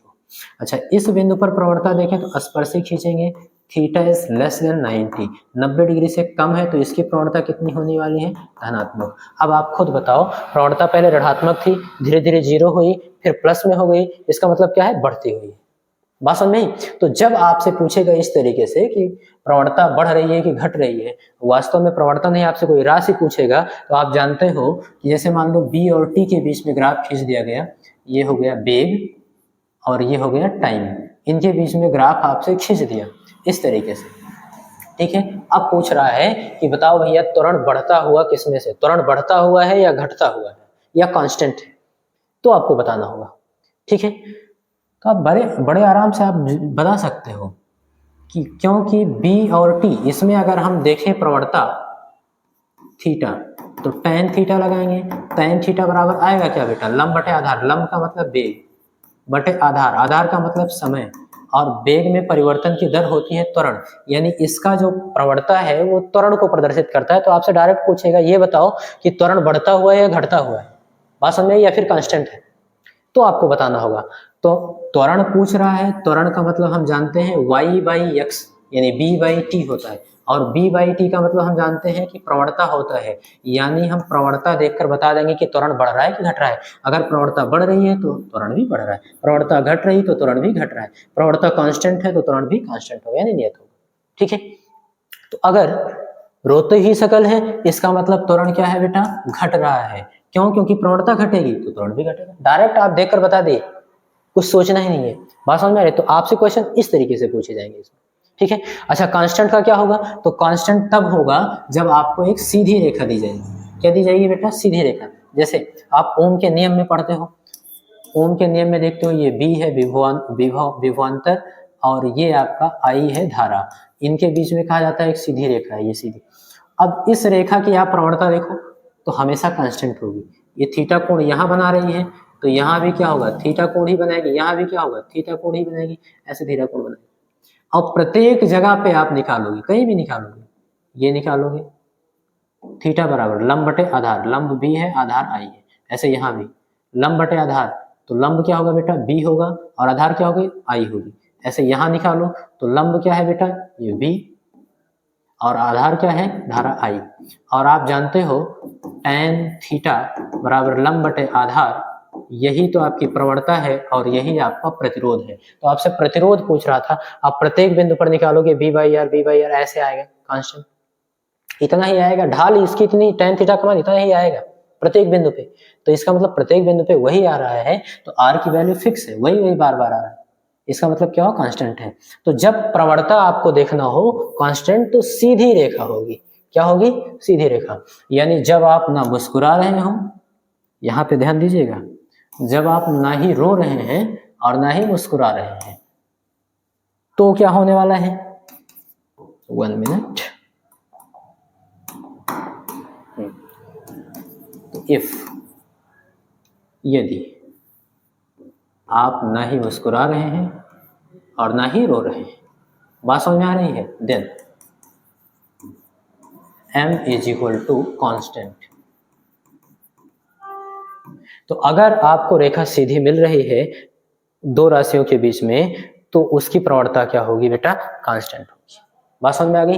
तो ये चीज मुझे लगता है आपको बढ़िया से समझ में आ गई होगी, इसको आप नोट बना लीजिएगा, ठीक है। चलो ये चीज मैंने समझा दिया, ऐसे बना दो बढ़िया से, ठीक है, ये ठीक। चलो अब हम समझते हैं कि स्ट्रेट लाइन का ग्राफ कैसे खींचा जाता है। अभी तक तो हम लोग प्रवणता में पढ़े हुए थे, बात समझ में आई। अभी तो हमने स्ट्रेट लाइन का ग्राफ खींचा ही नहीं, ग्राफ का समीकरण y = mx + c, m क्या होता है, प्रवणता, रेखा की ढाल, वो आपको बढ़िया से समझ में आ गई, केवल यही पढ़े। और c क्या है, y अक्ष पर कटा हुआ अंतःखंड है, ये चीज हम समझेंगे कि ये क्या होता है। अब इसका ग्राफ हम लोग पढ़ने वाले हैं, देखिए अब आप लोग खुद से बताओगे, ये हो गया। चलो ग्राफ देखिएगा, y = mx + c, आप खुद बताइए, मैं एग्जांपल लेकर चलता हूँ पहले। चलो ऐसे ही समझ लो, हमने ऐसे, ये x अक्ष है और ये आपका y अक्ष है, इट इज ओरिजिन मूल बिंदु। हमने इस पर 3 लाइनें खींच दी, क्या कर दी, 3 लाइनें सपोज करो ऐसे मैंने खींच दी। ये एक लाइन ये है, ठीक है, और दूसरी लाइन ये है, इसको थोड़ा मैं हाईलाइट कर दूं ताकि आपको समझ में आए, और तीसरी लाइन मान लीजिए ये, ओके। और इन तीनों का आपको क्या करना है, समीकरण बताना है। तो बहुत ही आसान है। पहली बात तो सीधी रेखा है, स्ट्रेट लाइन है, ये तो दिख रहा है, सीधी रेखा है, लेकिन इसका समीकरण कैसे लिखेंगे? तो हम लोग देखते क्या है बेटा, y बराबर mx प्लस सी। हम लोग दो ही चीज पर तो फोकस करते हैं, प्रवणता पे और कटा अंतःखंड पे। तो ध्यान देना, ये मूल बिंदु है, प्रत्येक दूरी हम लोग मूल बिंदु से मापते हैं। यहाँ से ये वाली रेखा देखो y अक्ष पर कहाँ काटी, यहाँ पर। तो यहाँ से यहाँ तक की जो डिस्टेंस है ये वो c होती है। y अक्ष पर कटा अंतःखंड यही होता है c। बात समझ में आई? और ये वाली रेखा y अक्ष को कहाँ पर काट रही है? तो यहाँ पर काट रही है, और इसको हम लोग लिखते हैं माइनस सी, क्योंकि ये y डैश एक्सिस है। बात समझ में आई? तो ये y अक्ष पर कटा अंतःखंड हो गया ये, ठीक। और तीसरी वाली लाइन जो बीच में है ये तो मूल बिंदु से ही होकर जा रही है, यानी y अक्ष को काट ही नहीं रही है। तो यहाँ पर जो c होगा बेटा, यहाँ पर हम लोग लिखते हैं c बराबर 0। इस बिंदु के लिए c बराबर 0। तो आपने c सबका क्लियर कर लिया। अब हम देखते हैं प्रवणता। प्रवणता सबका क्लियर करते हैं। देखो ये रेखा x अक्ष की धनात्मक दिशा के साथ थीटा कोण बना रही है जो कि 90 से कम है। ऐसे यहाँ भी सेम कोण बनाएंगे, थीटा 90 से कम होगा, यहाँ भी थीटा क्या है 90 से कम होगा। ये दो चीज देख लें। तो अगर हम लोग जानते हैं if theta is less than 90 then m is equal to positive, धनात्मक, प्रवणता धनात्मक है। सबका समीकरण फटाफट आप लिख दीजिए। हम तो लिखेंगे भैया इसका समीकरण, तो इसका लिखेंगे y बराबर m धनात्मक, ठीक है, x, c भी धनात्मक, y अक्ष की धनात्मक दिशा में तो प्लस c। इसका समीकरण y बराबर m धनात्मक, ठीक है, x प्लस c की जगह 0 लिखने की कोई जरूरत नहीं। तीसरा समीकरण y बराबर m कैसा है, धनात्मक, क्योंकि लेस देन 90 डिग्री, x, लेकिन c कैसा है, ऋणात्मक, तो माइनस c। ये हो गया भैया आपके सरल रेखा का ग्राफ। बात समझ में? तो एक तो आपने ये सीख लिया, ओके। दूसरा देखिए, सपोज करिए कि सेकंड एग्जांपल मैं इधर ले रहा हूं, ये एक्स अक्ष की धनात्मक दिशा हो गई, ये y एक्सिस हो गया और ये y डैश एक्सिस हो गया। इट इज ओरिजिन, यानी कि ये क्या है बेटा, मूल बिंदु है। ध्यान देना, इसमें भी ऐसे खींच दीजिए। चलो मान लीजिए एक लाइन ये है, ओके, और दूसरी लाइन ये है। आज के बाद आपको ग्राफ में दिक्कत नहीं होगी, ठीक है। ये तीसरी लाइन ये है, तो ये लाइन फर्स्ट हो गया, लाइन सेकंड, लाइन थर्ड। इन सब का आपको समीकरण लिखना है, या समीकरण से ग्राफ बनाओ या ग्राफ से समीकरण बनाओ, ठीक है। तो कोई दिक्कत नहीं है, हम आराम से लिखेंगे। बोलेंगे भैया ये कोण थीटा बना रहा है जो कि ग्रेटर देन 90 डिग्री, ऐसे सब। ये भी कोण थीटा क्या है, is greater than 90 degree, 90 degree से बड़ा है। ये भी x अक्ष की धनात्मक दिशा से जो कोण बना रहा है थीटा, वो इज ग्रेटर देन 90। और हम जानते हैं क्या, if theta is greater than 90 then प्रवणता नेगेटिव, उसकी जो ढाल होगी क्या होगी, ऋणात्मक होगी। ये चीज हम लोग जानते हैं। तो एक तो ये हो गया, y बराबर mx प्लस सी में हम लोग दो ही चीज देखते हैं, एक प्रवणता देखते हैं, एक c कटा अंतःखंड देखते हैं। तो यहाँ पर आप देखेंगे कि इसका कटा हुआ अंतःखंड प्लस सी है, इसका 0 है, इसका माइनस सी। सबके समीकरण लिख दो, आसान है। बोलेंगे कैसे, तो लिखेंगे इसका समीकरण, तो लिखेंगे बेटा y बराबर m कैसा, ऋणात्मक, तो माइनस m x प्लस सी, ये लो। इसका समीकरण, तो बोलेंगे y बराबर m कैसा है, ऋणात्मक है क्योंकि 90 डिग्री से ज़्यादा है, mx, और c क्या है, 0 छोड़ देंगे। y बराबर m कैसा है, ऋणात्मक, mx, और c भी कैसा है, ऋणात्मक, माइनस। तो ये हो गया आपका रेखा का समीकरण, इनका ग्राफ हो गया। बात समझ में आ गई? मुझे उम्मीद है कि आपको बढ़िया से समझ में आ रहा होगा। इसका स्क्रीनशॉट करिए, और दो समीकरण और हम लोग रेखा के देखेंगे। एक तो लिखेंगे y बराबर प्लस माइनस ए, इसका प्लस माइनस ए, इसका देखिए कैसे खींच सकते हैं। तो ध्यान देंगे हम लोग लिखते हैं y बराबर एम एक्स प्लस सी। इसमें पहली बात तो ये कह रहा है कि प्रवणता नहीं दिया है, यानी प्रवणता क्या रहा होगा, 0। तो 0 गुणे एक्स प्लस सी, ये कांस्टेंट बच गया है ए। या इसमें डायरेक्ट कह रहा है y बराबर प्लस सी या y बराबर माइनस सी, इस टाइप का दिया होगा तो क्या होगा, तो प्रवणता 0 है और प्लस सी होगा तब क्या होगा, माइनस सी होगा तब क्या होगा, उसके लिए हम लोग खींच दे रहे हैं। देखिए पहले तो हम लोग क्या करेंगे, कोऑर्डिनेट सिस्टम बना लीजिए अपना, ये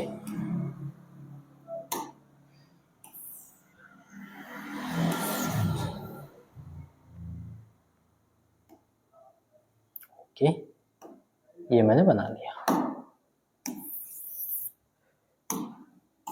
एक उधर कर दीजिए, अभी देखेंगे, ठीक है।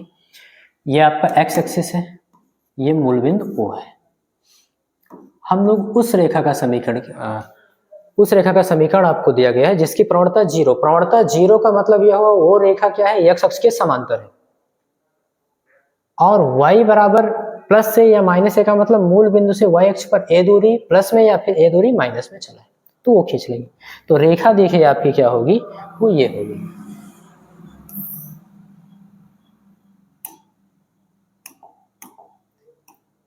या तो ये लाइन होगी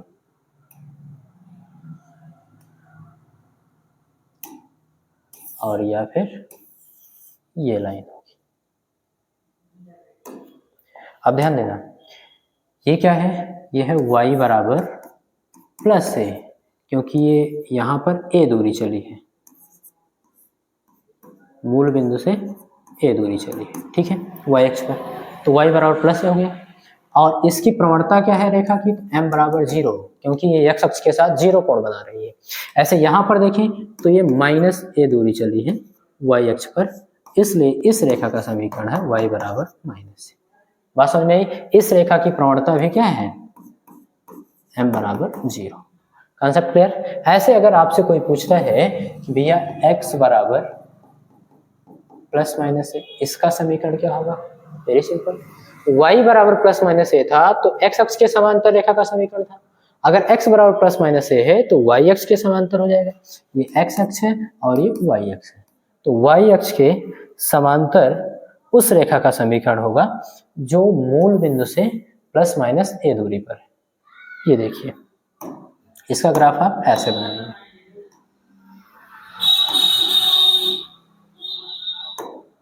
और ये देखो कैसे हम लिखेंगे बेटा कि ये मूल बिंदु है O, ठीक है, ये धन x अक्ष की धनात्मक दिशा से में है, मीन्स ये x अक्ष पर प्लस ए दूरी चला हो, और ये ऋणात्मक दिशा में है, मीन्स ये x अक्ष पर माइनस ए दूरी चला होगा। बात समझ में आ रही है। तो ये देखो y अक्ष के समांतर है, तो इसलिए x बराबर कितना, प्लस ए, इस रेखा का समीकरण, ये y बराबर माइनस ए, इस रेखा का समीकरण। बात समझ में आ रही है, ठीक है। आने भी चाहिए। एक एग्जाम्पल आप और समझिए, और वो ये मैं आपको दे रहा हूं करने के लिए। आपको दे दिया गया b is equal to U plus A T, ये आपको इक्वेशन दे दिया गया बेटा। आपसे कहा गया है कि भैया हम लोग b और t के बीच में ग्राफ खींचना है, तो bt ग्राफ आपको क्या करना है, bt ग्राफ बनाना है, ये bt ग्राफ बनाना है। तो 1 मिनट के लिए आप सोचिए कैसे बनेगा। चलो मैं बना रहा हूं, देखना क्या सही है, ध्यान देंगे। इसको हम लोग पहले मॉडिफाई करेंगे। बीटी ग्राफ खींचना है तो हम लोग क्या करेंगे, एक्स एक्सिस खींचेंगे, ठीक है, वाई एक्सिस खींचेंगे, ठीक है, यहाँ तक ये हो गया एक्स एक्सिस और ये हो गया वाई एक्सिस। ध्यान देंगे हम लोग क्या करेंगे, वाई एक्सिस पे किसी एक राशि को मान लीजिए बी को ले लिए, बेग, और एक्स एक्सिस पे मान लीजिए टाइम को ले लिए टी। अब इन दोनों के बीच ग्राफ खींचना है, तो आप ध्यान देंगे तो आपको पता चल रहा होगा ये y की जगह पे लिखा है और ये x की जगह पे लिखा है। ये मान आप क्या करिए, इक्वेशन में रख दीजिए, तो b की जगह हम लोग y रख देंगे, ठीक है, बराबर u प्लस ए, t की जगह हम लोग x रख देंगे। अब जरा अपना इक्वेशन देखिए, हम लोग का था y बराबर mx प्लस सी, इस टाइप का, तो इस रूप में इसको करिए। तो या फिर हम लोग लिख सकते हैं y बराबर एक्स को पहले लिख लीजिए और प्लस यू। अब आप तुलना करिए इसको, ये हो गया, m की जगह क्या लिखा है a, c की जगह क्या लिखा है u। अब आप देख पा रहे हो, इसका अगर ग्राफ खींचना है तो आप ये देखिए सबसे पहले m और u है क्या, तो आप देख पा रहे हो a धनात्मक है, ठीक है, और u भी क्या है बेटा, धनात्मक है, मीन्स y अक्ष पर धनात्मक दिशा में हम लोग काटेंगे, और प्रवणता धनात्मक होने, यम की जगह पर ए लिखा था तो धनात्मक है, प्रवणता धनात्मक होने का मतलब ये हुआ कि वो एक्स अक्ष की धनात्मक दिशा के साथ न्यून कोण बना रहा होगा, 90 डिग्री से कम कोण बना रहा होगा, तो आपके हिसाब से ये वाला हो जाना चाहिए सही। बोलेंगे बिल्कुल सर, इसमें क्या दिक्कत है भाई, सारी चीज तो है, ठीक है, अभी देख लेते हैं। आप कहोगे ये थीटा लेस देन 90 सही है, y अक्ष पे काटेगा धनात्मक दिशा में कितना u, ये भी सही है। गलत क्या है इसमें, कुछ ना कुछ गलत है, आप ढूंढ के बताइए। तो अब आप समझिए कि गलत क्या हो सकता है इसमें। पहली चीज तो ये है कि x अक्ष पर हम लोगों ने टाइम ले रखा है और टाइम ऋणात्मक होता नहीं है, तो हम लोग x डैश अक्ष पे इसको नहीं ले जाएंगे और इसका ग्राफ हम लोग क्या करेंगे, ऐसे बना देंगे इधर की ओर, ये और यहां से आप देखेंगे तो x अक्ष के समांतर ऐसे लाइन डॉटेड कर दिए। अब आप देखिए यहाँ पे भी थीटा 90 डिग्री से कम है, ठीक है, इसका मतलब इसके प्रवणता धनात्मक, ओके, और ये y अक्ष पर प्लस u काट रहा है यहाँ पे भी, तो ये प्लस u, यानी इस रेखा का ग्राफ ये हुआ। तो आपको इन छोटी छोटी चीजों पे ध्यान देना है, हालांकि हम लोग अभी के लिए नॉर्मल चीजें सीख रहे हैं, बीच में जो आएगा फिजिक्स पढ़ेंगे वहां पे जो ग्राफ आएगा वहां पे हम लोग बढ़िया से एनालिसिस करेंगे। अभी हम लोग बेस सीख रहे हैं कि कैसे खींचना है, हालांकि लिख लेना इसको भी काम आएगा। चलो, तो आपने स्ट्रेट लाइन का ग्राफ खींचना एकदम क्लियर सीख लिया। अब हम लोग देखिए, अब हम लोग पैराबोला का ग्राफ खींचना सीखेंगे। पैराबोला का मतलब क्या होता है, अच्छा आप हिंदी में भी लिखते चलिए। स्ट्रेट लाइन का मतलब होता है बेटा सीधी रेखा, यानी कि सरल रेखा, इसका मतलब होता है बेटा सरल रेखा, सीधी रेखा का ग्राफ खींचना आपने सीख लिया। अब हम लोग क्या सीख रहे हैं, तो अब हम लोग सीखने वाले हैं पैराबोला, इसको बेटा हम लोग बोलते हैं परवलय, परवलय का हम लोग ग्राफ खींचेंगे। चलो, तो ध्यान ये देखें कि ग्राफ खींचने से पहले हम लोग के पास समीकरण होना चाहिए। तो समीकरण वैसे तो हम लोग लिखते हैं इसका y बराबर y स्क्वायर बराबर 4ax, x स्क्वायर बराबर 4ay, इस टाइप से, लेकिन हमको ग्राफ y और x के बीच में खींचना है तो इसका कोई मतलब रह नहीं जाता। तो इसलिए यहाँ पर हम लोग ग्राफ खींचने के लिए समीकरण क्या लिखने वाले हैं, ध्यान देंगे। इसके 4 समीकरण लिखेंगे। एक तो लिखेंगे y स्क्वायर बराबर x, दूसरा लिखेंगे बेटा y स्क्वायर बराबर -x, ये हो गया। और देखिए फिर लिखेंगे हम लोग x स्क्वायर बराबर y और दूसरा x स्क्वायर बराबर -y। अब आप लोग इसमें समानता ढूंढिए, तब तक मैं पानी पी लो। आप ढूंढिए कि इसमें कौन कौन सी चीजें समान है। हम लोग कैसे याद रख सकते हैं कि ये परवलय का ग्राफ वो है, इक्वेशन है, ठीक है।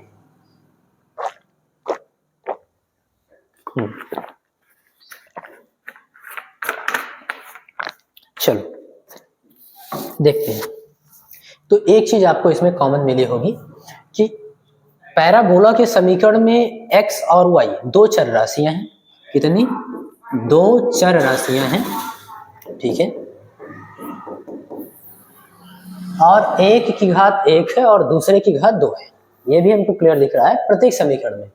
किसी एक की घात 1 है, किसी एक की घात 2 है, जैसे यहाँ x की घात 1 y की घात 2, x की घात 1 y की घात 2, यहाँ x की घात 2 y की घात 1, x की घात 2 y की घात 1, इस तरीके से आपको दिख रहा है। तो पैराबोला के 4 समीकरण हो गए, इन चारों का ग्राफ खींचना मैं आपको सिखा रहा हूं। इसका जो ग्राफ बनता है बेटा, ग्राफ इस आकार का बनता है, ये इसका आकार, ठीक है, और इसका मुंह जो खुला हुआ है वो छोटी घात की ओर खुलती है। किसकी ओर, आप याद रखेंगे, छोटी घात की ओर। ये छोटी घात की ओर क्या होगी, ये खुलेगी। बात समझ में आई? ग्राफ किस तरह बनेगा, इस तरीके से बनेगा, और इसका मुंह किधर की ओर खुला होगा, तो छोटी घात की ओर खुलेगा। अब कैसे, इसको हम लोग समझ लेते हैं कि कैसे खुलेगा। देखिए पहला ग्राफ, 1 मिनट, पहले हम लोग क्या करेंगे, कोऑर्डिनेट सिस्टम अपना बना लेंगे, फिर चारों ग्राफ को खींचते चलेंगे। ये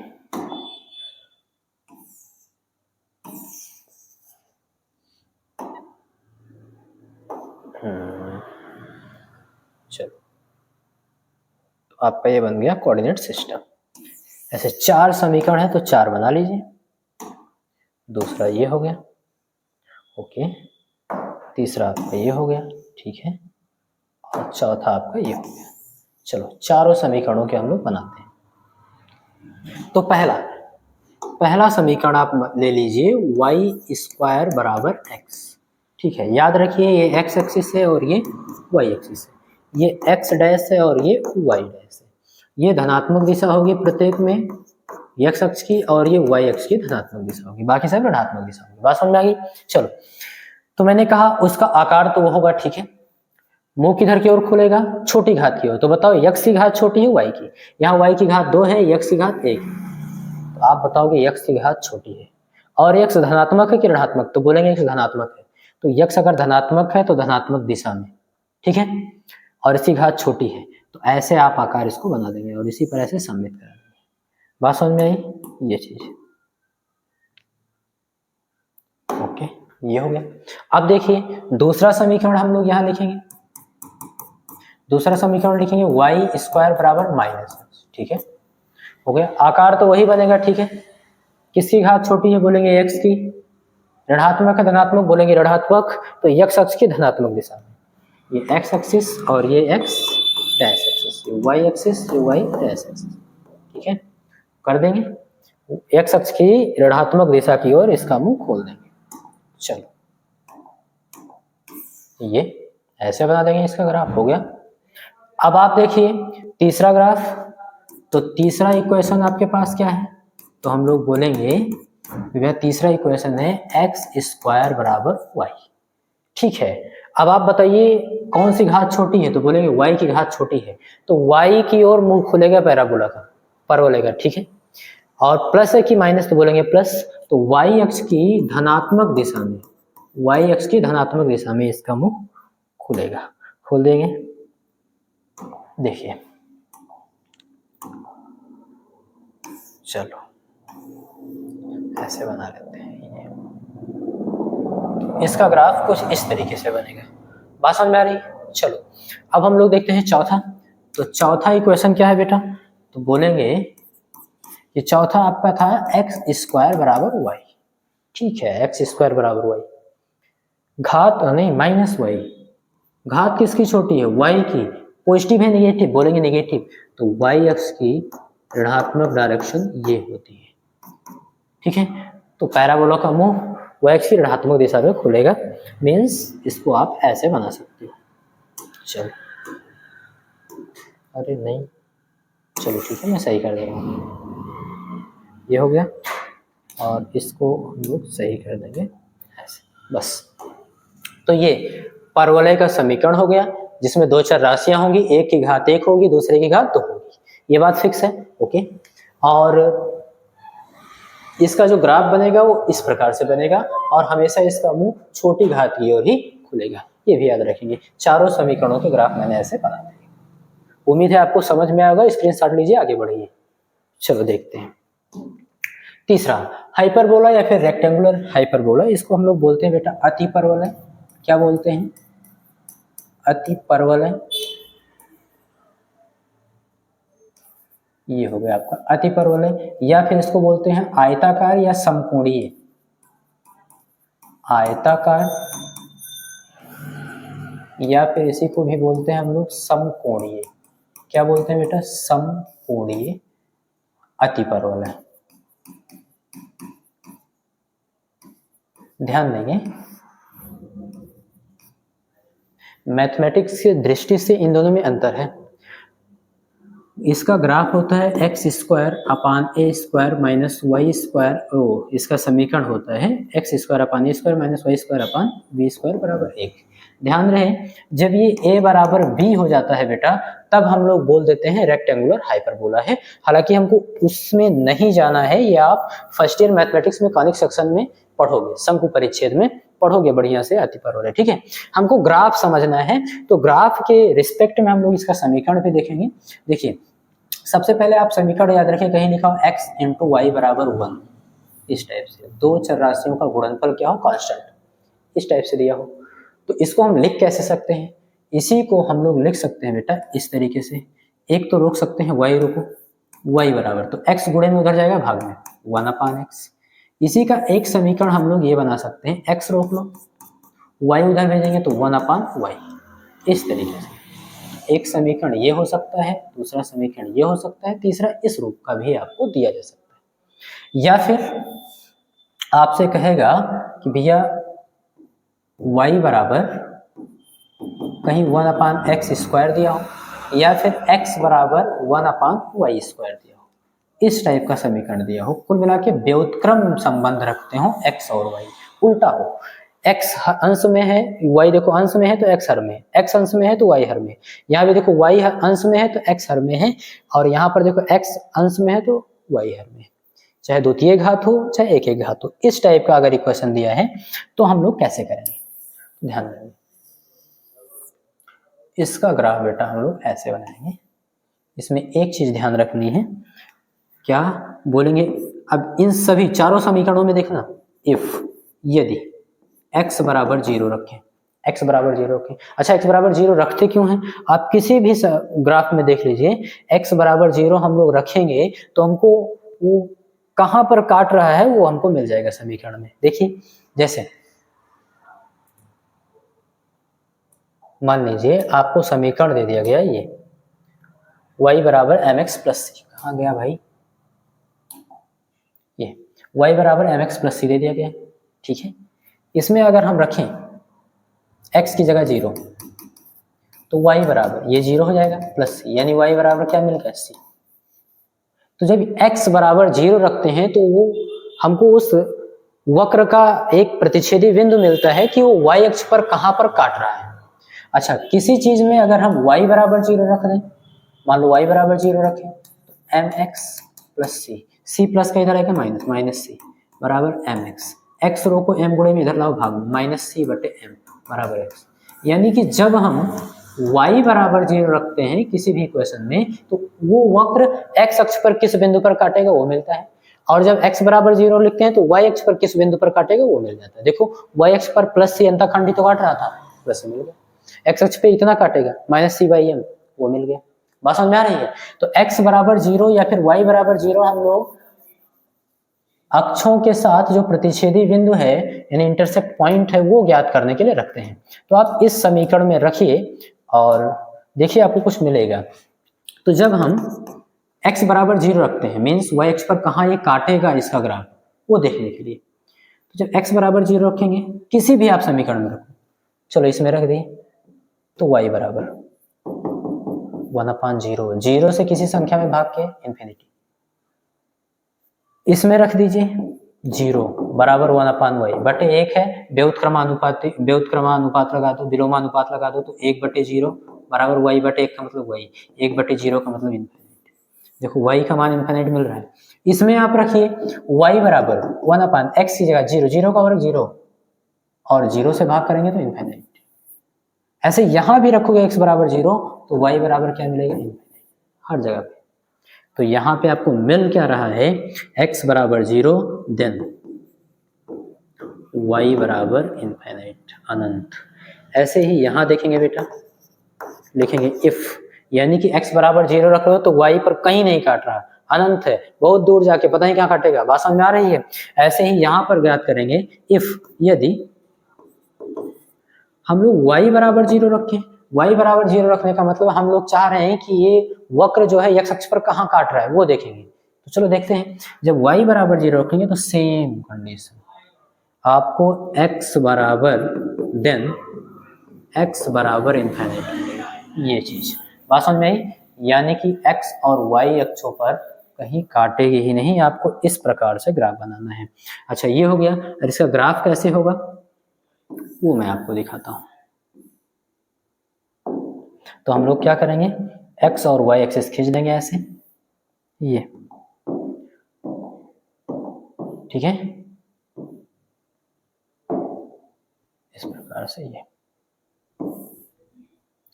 याद रखिएगा, ना ये x को काटेगा ना ही y को काटेगा, ठीक है, क्योंकि हम लोगों ने चेक कर लिया कि कहाँ काट रहा है। और इसका ग्राफ बनेगा कैसे, तो इसका ग्राफ आप लोग बनाओगे ऐसे, ये कुछ इस प्रकार से। अब ये ऐसे बढ़ता जाएगा, ना y अक्ष को काटेगा और ना ही x अक्ष को काटेगा। तो आप रेक्टेंगुलर हाइपरबोला का ग्राफ कैसे बनाएंगे, इस प्रकार से बनाएंगे ऐसे, ना ये x अक्ष को काटेगा कहीं पे और ना ही ये y अक्ष को काटेगा, ऐसे चला जाएगा।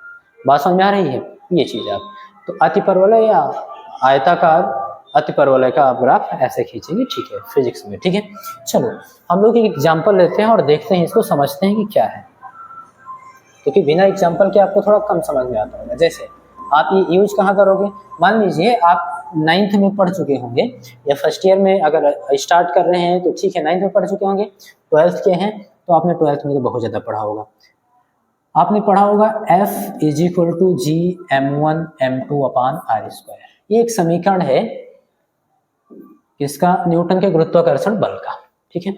अगर आपने पढ़ा है ठीक है, नहीं पढ़ा है कोई मतलब नहीं, हमको ग्राफ खींचना है। आपको कह दिया भैया f और r के बीच ग्राफ खींचिए, किसके किसके बीच, f एंड r स्क्वायर के बीच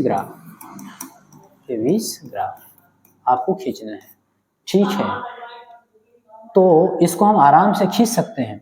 और आपसे कोई पूछे होगा क्या, मान लो आपको दे दिया इस प्रकार से कि भैया बताओ ये आपका f है, ये आपका r स्क्वायर है, ये वाला ग्राफ होगा। दूसरा ये वाला आपका भैया f है और ये वाला r स्क्वायर है, तो आप बताओ मुझे ये वाला हो सकता है। तीसरा मान लो आपसे कह दिया ये f है और ये r स्क्वायर है, आप बताओ ये वाला हो सकता है, कौन सा आपका सही है। तो बहुत ही आसान तरीके से हम समझेंगे। आपको साफ साफ दिख रहा है y अक्ष पे क्या लिखा है, f, क्या लिखा है f, मीन्स f क्या हुआ y, x अक्ष पे क्या लिखा है r स्क्वायर, मीन्स क्या हुआ x। आप इक्वेशन में पुट कर दीजिए वैल्यू, तो लिखेंगे बेटा f की जगह हम लोग क्या लिखेंगे y बराबर g m1 m2 upon r square की जगह x। अगर हम देखें ठीक से तो ये कांस्टेंट है, तो y is directly inversely proportional x, यानी y आप देख पा रहे हो x के व्युत्क्रमानुपाती है, इस तरीके से। कॉन्सेप्ट समझ में आया। तो यहाँ पर देखिए ये कुछ इस प्रकार से है, y बराबर 1/x, जिसका ग्राफ कैसे बनना है ऐसे। तो आप क्या करेंगे, फटाक से देखेंगे कि कहाँ बन रहा है, ये बन रहा है, तो आप कह देंगे तीसरा नंबर सही, ठीक है। अच्छा एक और आप देखकर समझिए कि आपको समझ में आया कि नहीं। मान लीजिए आपसे कह दिया गया कि भैया f एंड 1/r स्क्वायर में ग्राफ के बीच ग्राफ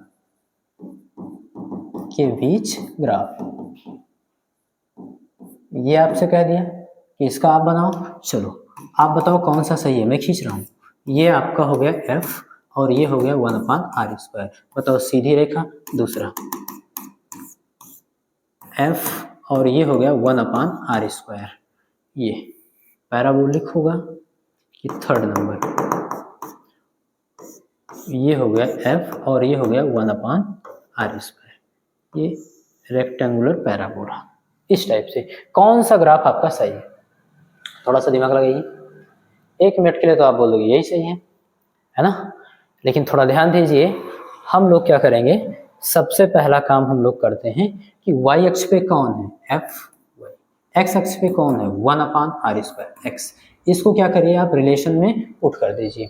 तो जो आपको इक्वेशन दिया गया है f की जगह हम लोग क्या पुट करेंगे, y बराबर g m1 m2 और m2 1/r square, 1/r square की जगह हम लोग पुट करेंगे x, और ये क्या है पूरा का पूरा कांस्टेंट, तो y is directly proportional x। और ध्यान दीजिए ये तो सरल रेखा का समीकरण है। याद करिए b is directly proportional i, b और i के बीच में आपने कैसा ग्राफ खींचा, सीधी रेखा। क्यों? क्योंकि ये ऐसा है कुछ y बराबर mx प्लस c के फॉर्म में, तो ये पूरा का पूरा m की जगह लिखा है और c क्या है बेटा, 0 है, तो y बराबर mx प्लस c। 0 c का मतलब 0 होने का मतलब y अक्ष पर कहीं नहीं काटेगी, मूल बिंदु से होकर जाएगी। बात समझ में आई? और यम धनात्मक होने का मतलब क्या हुआ, थीटा इज लेस देन 90। ये बात समझ में आ गई? तो वास्तव में इनके और इनके बीच का ग्राफ एक सीधी रेखा आपको मिलेगी, तो ये वाला आपका सही होगा। ऐसे आप समझिए इसको, ठीक है। चलो अब नेक्स्ट देख लेते हैं कौन सा ग्राफ है, सर्कल। सर्कल का हम लोग ग्राफ खींचना देख लेते हैं। देखो सर्कल का जो समीकरण होता है बेटा, होता है X square plus Y square बराबर ए स्क्वायर या आर स्क्वायर, जो मन करे लिख दो, इस तरीके से होता है। जहां पर आर क्या होता है बेटा, यहाँ पे आप देखेंगे तो इस सर्कल का जो केंद्र है वो केंद्र असल में मूल बिंदु है, मूल बिंदु पे केंद्र होगा। और आर क्या है, तो आर इसकी त्रिज्या है। क्या है बेटा, आर इसकी क्या है, त्रिज्या है। तो बड़े आराम से हम लोग इसका ग्राफ खींच सकते हैं। देखिए कुछ इस प्रकार से, ये याद रखिए, अगर आपने ग्राफ नहीं पढ़ा तो आपको बहुत से टॉपिक कम समझ में आएंगे, या फिर आप बहुत से क्वेश्चन छोड़ भी सकते हैं। तो इसलिए इसको आप बढ़िया से पढ़िए। अगर कम समझ में आए तो 2-2, 3-3 बार पढ़िए। चलो देखते हैं ये क्या है बेटा, तो बोलेंगे सर्कल, ठीक है। इसकी त्रिज्या कितनी है, तो बोलेंगे r। इसका केंद्र क्या है, तो बोलेंगे 0,0 यानी मूल बिंदु, ठीक है। इसकी त्रिज्या कितनी है, तो a, यहाँ से यहाँ तक के डिस्टेंस a, मीन्स यहाँ पे इस बिंदु पे आप लिख सकते हो क्या, मूल x अक्ष पर चली गई दूरी a, y अक्ष पर कहीं नहीं गया 0, x अक्ष y अक्ष। बात समझ में? तो सर्कल का हम लोग ग्राफ ऐसे खींचते हैं, ठीक है। इस सर्कल का केंद्र 0,0 और इसकी त्रिज्या कितनी है, अच्छा r है, तो r लिख देंगे। ओ नो, r, ये हम लोगों ने r बनाया है, ये ठीक है, ये हो गया। तो यहाँ पर बिंदु भी क्या हो जाएगा, r,0। ओके, ये सर्कल का हो गया, ठीक है। ऐसे आप बना लेंगे। चलो नेक्स्ट देखते हैं, एलिप्स। एलिप्स, अच्छा सर्कल को हम लोग बोलते क्या है बेटा, तो बोलते हैं वृत्त। और एलिप्स को हम लोग बोलते क्या है, तो बोलेंगे दीर्घवृत्त, दीर्घवृत्त। इसको थोड़ा सा आप समझना। देखिए पहली बात, दीर्घवृत्त का समीकरण तो हम लोग बोलेंगे बेटा X square upon A square plus Y square upon B square is equal to 1। ये इसका हो गया समीकरण, ठीक है। ओके, यहाँ पे आप इसका अनुरेखण करते हुए चलेंगे और समझते चलेंगे कि इसको कैसे हम लोग बना पाते हैं। तो ये दो तरीके से इसका अनुरेखण करेंगे। एक तो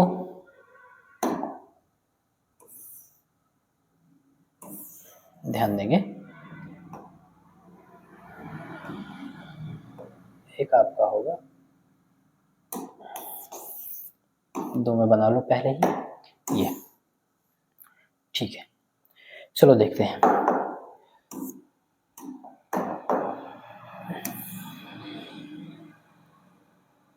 एक तो होगा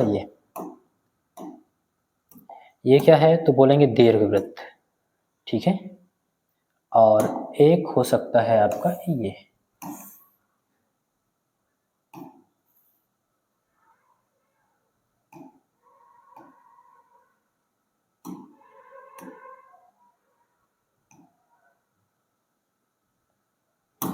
कैसे जान पाएंगे ये वाला बनाना है ये वाला बनाना है, तो उसके लिए ध्यान देंगे,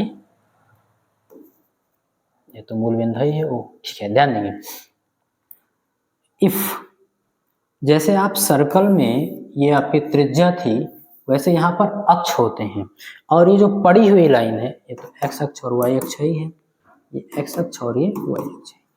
इसमें देखो जो पड़ी हुई लाइन है यहां से यहां तक, इसको हम लोग बोलते हैं बेटा दीर्घ अक्ष, और यहां से यहां तक जो लाइन खड़ी हुई है वर्टिकल, इसको हम लोग बोलते हैं लघु अक्ष। और यहां से लेकर मूल बिंदु से यहां तक जो है ये होता है a, जो यहाँ पे लिखा है X square upon A square लिखा है तो x अक्ष पे हम लोग a लिखेंगे, और Y square upon B square लिखा है तो y अक्ष पे हम लोग यहाँ पे b लिखेंगे। बात समझ में आई? चलो अभी समझाता हूँ। अब इनको बोलते क्या हैं, तो हम लोग लिखेंगे भैया इनको हम लोग बोलते हैं सेमी मेजर एक्सिस, मीन्स अर्ध दीर्घ अक्ष। क्योंकि यहां से यहां तक पूरा दीर्घ अक्ष होता है तो यहां से यहां तक आधा दीर्घ अक्ष, अर्ध दीर्घ अक्ष हो गया। इसको क्या बोलते हैं बेटा, तो बोलेंगे इसको सेमी माइनर एक्सिस, मीन्स अर्ध लघु अक्ष। और इस पूरे इलिप्स को बोलते हैं बेटा हॉरिजॉन्टल इलिप्स। हॉरिजॉन्टल इलिप्स का मतलब क्षैतिज दीर्घ वृत्त। ऐसे पड़ा हुआ है तो क्षैतिज दीर्घ वृत्त, हॉरिजॉन्टल इलिप्स, ये हो गया। ठीक है, और ये बनता कब है, जब लिखेंगे यहाँ पे when, जब a is greater than b। ये a क्या है, a क्या है, b से ज्यादा है। अरे यहाँ पे y क्यों लिख दिया मैंने, यहाँ पे हम लिखेंगे b। क्या लिखेंगे बेटा, यहाँ पे लिखेंगे y एक्सिस पे है तो b लिखेंगे। बात समझ में आ गई? चलो अब आप ध्यान देंगे, आपने लिखा क्या यहाँ पे, जब a is greater then b, यानी a क्या होगा, b से बड़ा है, ये a क्या होगा, b से ज्यादा होगा। जैसे कहीं पे लिखा हो एक्स स्क्वायर बटे 9 प्लस वाई स्क्वायर बटे 4। अब यहाँ पर 9 को आप लिख सकते हो 3 का स्क्वायर, 4 को आप लिख सकते हो 2 का स्क्वायर। तो देखो 3 बड़ा है 2 से, तो जब इस टाइप का होगा बराबर है, इस टाइप का होगा तो हम लोग हॉरिजॉन्टल यानी क्षैतिज दीर्घवृत्त बनाएंगे। क्योंकि इसका a क्या होगा, अर्ध दीर्घ अक्ष होगा, और b क्या होगा, लघु दीर्घ अक्ष होगा। बात समझ में आ गई यहाँ पे? अच्छा, ये कब बनाते हैं, सेम चीज है, ये हम लोग बनाते हैं जब when a is less than b, जब b क्या है, ज्यादा है। ये आपका होगा यहां से यहां तक b, y अक्ष पर क्या होगा b, और x अक्ष पर क्या होगा a। ये तो देखो a क्या है, b से छोटा है, a is less then b। तो हम लोग कैसा दीर्घवृत्त बनाते हैं बेटा, तो बोलते हैं इसको ऊर्ध्वाधर, वर्टिकल इलिप्स, मींस ऊर्ध्वाधर दीर्घवृत्त, दीर्घवृत्त। ये हो गया, ये हम लोग बनाते हैं। सारी चीजें वैसे ही। इसमें एक चीज ध्यान रखेंगे, इसमें इसको हम लोग बोलते हैं क्या, सेमी मेजर एक्सिस, मीन्स अर्ध दीर्घ अक्ष। ये बड़ा है तो इसको दीर्घ अक्ष, और ये छोटा है तो यहां पर हम लोग इसको बोलेंगे बेटा सेमी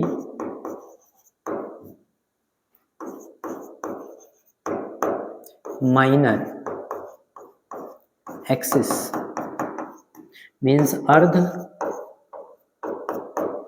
लघु अक्ष। तो ये आप याद रखेंगे। दीर्घवृत्त को हम लोग दो तरीके से अनुरेखण कर सकते हैं, इसका दो ग्राफ खींच सकते हैं। एक कैसा, एक a is greater then b, अगर a बड़ा है तो क्षैतिज दीर्घवृत्त, और a is less then b तो ऊर्ध्वाधर दीर्घवृत्त। इस तरीके से हम लोग खींचेंगे। इसका आप स्क्रीनशॉट ले लीजिए और आगे बढ़ें। ठीक है, चलो देखते हैं।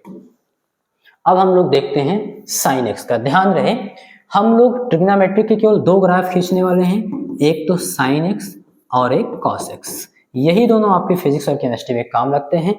इसके अतिरिक्त जो आप tan x और cot x और फिर sec x है, sec x और फिर cosec x, ये जो चार हैं इसको आप फर्स्ट ईयर मैथमेटिक्स और 12th मैथमेटिक्स में आप पढ़ते हो इसका ग्राफ।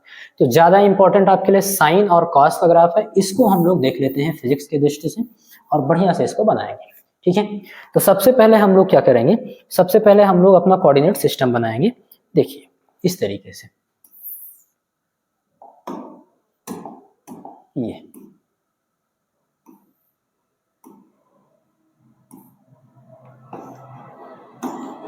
ठीक है,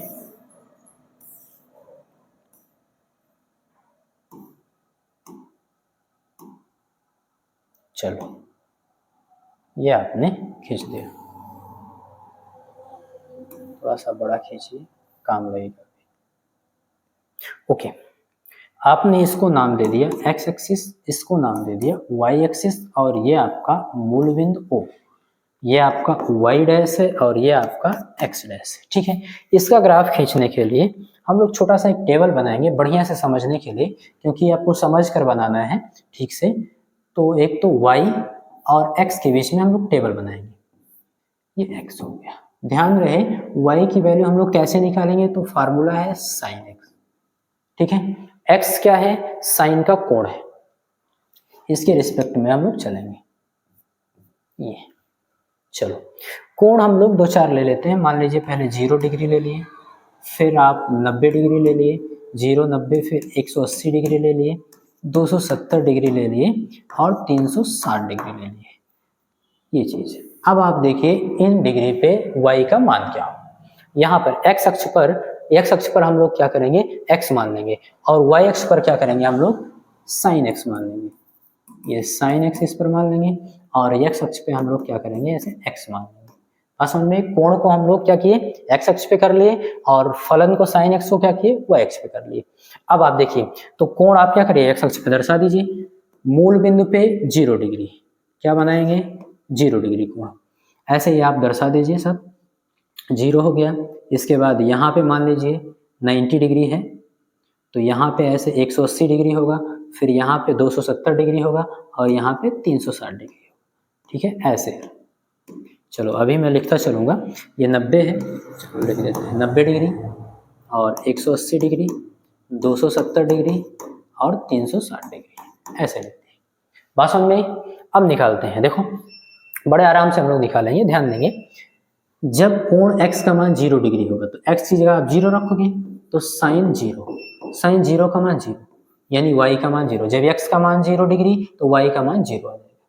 ठीक इसी प्रकार से जब x का मान 90 डिग्री होगा तो x की जगह आप 90 रखोगे, और यही तो बराबर है y के, तो y बराबर साइन 90, साइन 90 की वैल्यू +1, तो ये हो जाएगा बेटा +1। ठीक है, 180 डिग्री रखेंगे तो 180 का मतलब होता है पाई, x की जगह पाई, तो साइन पाई की वैल्यू 0, मैंने आपको सिखाया है साइन पाई 0, साइन 2 पाई 0, साइन 3 पाई 0, साइन 4 पाई 0, साइन 1000 पाई 0। बात समझ में आ रही है?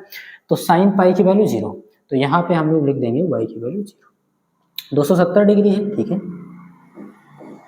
तो साइन 270 का मान जब लिखेंगे तो -1, तो यहाँ पे हम लोग लिखेंगे -1, क्या लिख देंगे बेटा, -1। 360 का मतलब 2 पाई, तो मैंने आपको ये भी सिखाया है साइन पाई, साइन 2 पाई, साइन 3 पाई, सबकी वैल्यू 0 होती है, मीन्स इसकी वैल्यू 0। ये इस टेबल के अनुसार आप यहाँ पर खींच दीजिए। देखिए इसको आपको टेबल समझना होगा, जब x का मान 0 था तो 0 रखोगे तो y का मान 0 आ जाएगा, x का मान 90 डिग्री था तो x की जगह 90 डिग्री रखोगे तो y का मान +1 आ जाएगा। बात समझ में? ऐसे मैंने निकाला है। ठीक है, अब यहाँ पर देखिए y की वैल्यू आप देखो, सबसे ज्यादा वैल्यू +1, सबसे कम वैल्यू -1, यही होगा, और बीच में 0, इससे ज्यादा नहीं होता है। तो सबसे ज्यादा वैल्यू हम लोग लिखेंगे यहाँ पे +1, y अक्ष की धनात्मक डायरेक्शन में प्लस, और इतना ही यहाँ पे y अक्ष की ऋणात्मक डायरेक्शन में -1, ये हो गया। अब आप ग्राफ खींचना स्टार्ट करिए। जब 0 डिग्री था तो y का मान भी 0, y का मतलब y अक्ष पे, x का मतलब x अक्ष पे, याद रखना कोण x अक्ष पे है और फलन का मान y का मान y अक्ष पे, तो y का मान भी 0, यानी x अक्ष पे कहीं नहीं गया तो y अक्ष पे भी कहीं नहीं गया। अच्छा, x का मान जब 90 डिग्री था, ध्यान देंगे, तो y का मान +1 था, यानी यहाँ। तो इसको थोड़ा आगे बढ़ाएंगे ऐसे, ध्यान देंगे, और इसको आगे बढ़ाएंगे ऐसे, यहाँ। मैं थोड़ा हाईलाइट ले लूँगी। पहले यहाँ था, जब 90 डिग्री हुआ तो y का मान यहाँ है, ठीक है, +1 हो गया। 100 डिग्री पे, 180 डिग्री पे फिर 0 यहाँ आएगा। 270 डिग्री पे -1, यानी इसको थोड़ा आगे बढ़ाइए, -1 यहाँ है, ये एक दूसरे को काटेंगे यहाँ। बात समझ में आ रही है? जब कोण का मान 270 डिग्री था तो y का मान -1 था, y का मान -1 था, ये और ये एक दूसरे को यहाँ काटे। जब x की वैल्यू 360 डिग्री था तो y का मान 0 डिग्री था, ये और ये एक दूसरे को यहाँ काटे। इन्हीं को मिलाते चलेंगे, और जब हम इन्हीं को मिलाते चलेंगे तो आपको बड़ा खूबसूरत सा ग्राफ मिलेगा इस प्रकार से। ये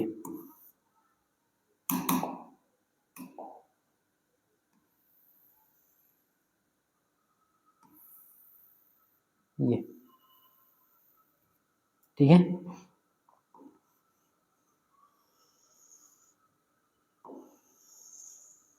इस प्रकार से ऐसे बनता जाएगा। बात समझ में आ रही है?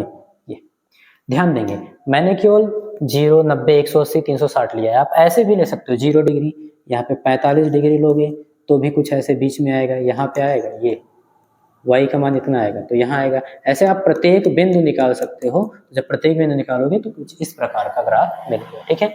ऐसे इधर भी आपको मिलेगा। अधिकतम इसका -1 ही रहेगा नीचे, और ऊपर अधिकतम इसका हमेशा +1 ही रहेगा, ये यहाँ से ऊपर नहीं जाएगा। ऐसे ऐसे आपको ग्राफ मिलता चला जाएगा, ये आपका साइन का ग्राफ हो जाएगा। बात समझ में आई? ऐसे ही अगर हम लोग बात करें cos x की, तो उसकी भी सेम तरीके से निकालेंगे। देखिए, ये खींच देंगे, ये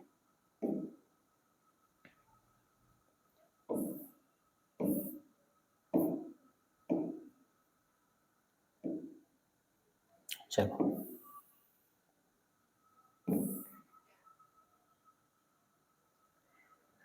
ठीक है। y और x के बीच में एक टेबल बनाइए, y निकालेंगे और y बराबर है क्या, sin x, इस फार्मूले से निकालेंगे, और ये x आपका कोण हो जाएगा, ठीक है। तो y और ये y एक्सिस आपका होगा, ध्यान रखेंगे बेटा, ये आपका y एक्सिस और ये आपका x एक्सिस।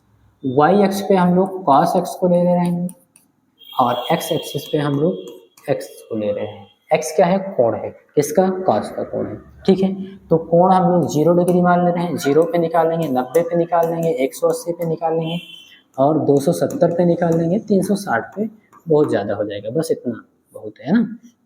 चलो देखिए दें, जब x की वैल्यू 0 डिग्री होगी, अच्छा cos के बीच में निकाल रहे हैं, तो यहाँ पर हम लोग लिखेंगे y बराबर cos x, ये फार्मूला होगा, ठीक है। तो जब x की वैल्यू 0 होगी तो x या 0 रखेंगे, तो cos 0 क्या होगा बेटा, cos 0 डिग्री, और आएगी वैल्यू किसकी, y की। तो cos 0 की वैल्यू कितनी होती है, +1, सब लोग जानते हैं। तो यहाँ पर हम लोग लिख देंगे बेटा +1। cos 90, जब x की वैल्यू 90 होगी तो यहाँ 90 रखेंगे। cos 90 की वैल्यू सब लोग जानते हैं 0, हम लोग निकाल चुके हैं, तो यहाँ पर हो जाएगा 0। ऐसे cos 180 डिग्री की वैल्यू, 180 का मतलब पाई, और सब लोग जानते हो कि पाई का गुणनफल यहाँ 1 है, जो कि विषम है, विषम है तो -1, तो यहाँ -1। 270 की वैल्यू फिर 0, 360 का मतलब 2 पाई बेटा, 2 पाई, पाई का गुणांक धनात्मक, तो इसलिए +1। ऐसे आपको मिलता चला जाएगा। बात समझ में आ रही है? चलो ध्यान देते हैं, यहाँ भी देखो y का मान अधिकतम +1 और न्यूनतम -1 आया है, तो यहाँ पर भी आप मार्क कर लो, अधिकतम मान लेंगे हम लोग +1 यहाँ पे। चलो ये +1 हो गया, और -1 इतनी ही डिस्टेंस पे यहाँ होगा, -1,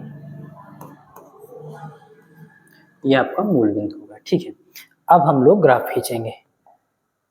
पहले क्या करिए, आप इतना खींच लीजिए, ये है ऐसे,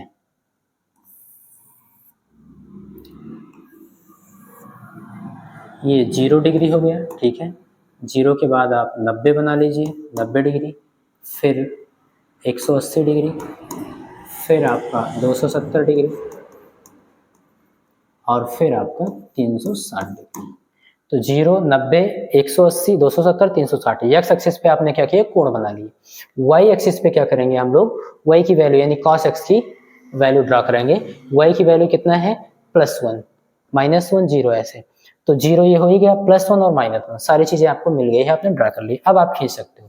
ध्यान देंगे हम लोग लिखेंगे क्या बेटा यहाँ पर कि जब x की वैल्यू 0 थी तो cos x यानी y की वैल्यू +1 थी, तो x की वैल्यू जब 0 थी यहाँ पे तो y की वैल्यू +1 यहाँ पे थी, ठीक है। और जब x की वैल्यू 90 थी तो y की वैल्यू 0 थी, तो x की वैल्यू 90 यहाँ है तो y की वैल्यू 0 का मतलब ना y एक्स पे प्लस में जाएगा ना नीचे माइनस में जाएगा, यहीं पे हो जाएगा। और जब x की वैल्यू 180 थी तो y की वैल्यू -1 थी, तो x की वैल्यू ये 180, y की वैल्यू -1, तो इसको आगे बढ़ाओ, इसको आगे बढ़ाओ, ऐसे यहां काटेंगे, मीन्स ये जब x की वैल्यू 270 थी तो y की वैल्यू 0, मीन्स x की वैल्यू 270, y की वैल्यू 0, यानी ऊपर जाएगा ना नीचे जाएगा, यहीं पे रहेगा। और जब x की वैल्यू 360 थी तो फिर y की वैल्यू +1 थी, तो y की वैल्यू +1 ये, x की वैल्यू 360 है, इसको ऊपर बढ़ाओ, ये एक दूसरे को यहाँ पर काटेंगे। अब इन बिंदुओं को आप मिलाते चलो, बढ़िया से मिलाओगे तो आपको कुछ इस प्रकार से मिलेगा।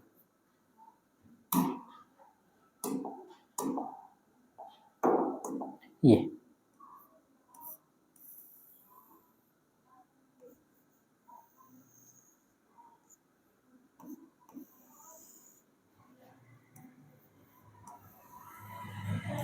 बात समझ में आ रही है, ऐसे ऐसे चलेगा, इधर भी ऐसे, फिर इधर भी, अधिकतम याद रहे इससे ऊपर इससे नीचे नहीं जाएगा, ऐसे चलता रहेगा ये। बात समझ में आ रही है, ये ऐसे इधर भी, ऐसे इधर भी आप -90 डिग्री -180 डिग्री रखते चलोगे, ऐसे मिलता चलेगा, ठीक है। तो साइन का ग्राफ ये था आपका इस तरीके से, और कॉस का ग्राफ ये तरीका।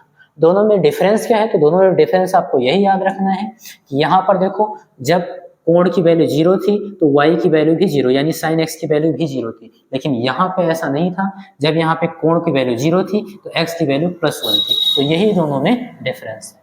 कॉस एक्स का ग्राफ हो गया, स्क्रीनशॉट ले लीजिए और आप समझ लीजिएगा इसको बढ़िया से, ठीक है। इसमें भी आप क्या कर सकते हो, ऐसे 0 डिग्री है, 45 डिग्री, ऐसे 45 ले सकते हो। जब 45 लोगे तो y की वैल्यू कुछ इतना आएगी, यहाँ पे ऐसे एक एक बिंदु को लिया गया है, तो ऐसे एक एक बिंदुओं को मिलाते चलेंगे तो इस प्रकार से बनेगा, ठीक है। हम ऐसे सीधा नहीं मिलाएंगे, ये ध्यान रखें, ओके।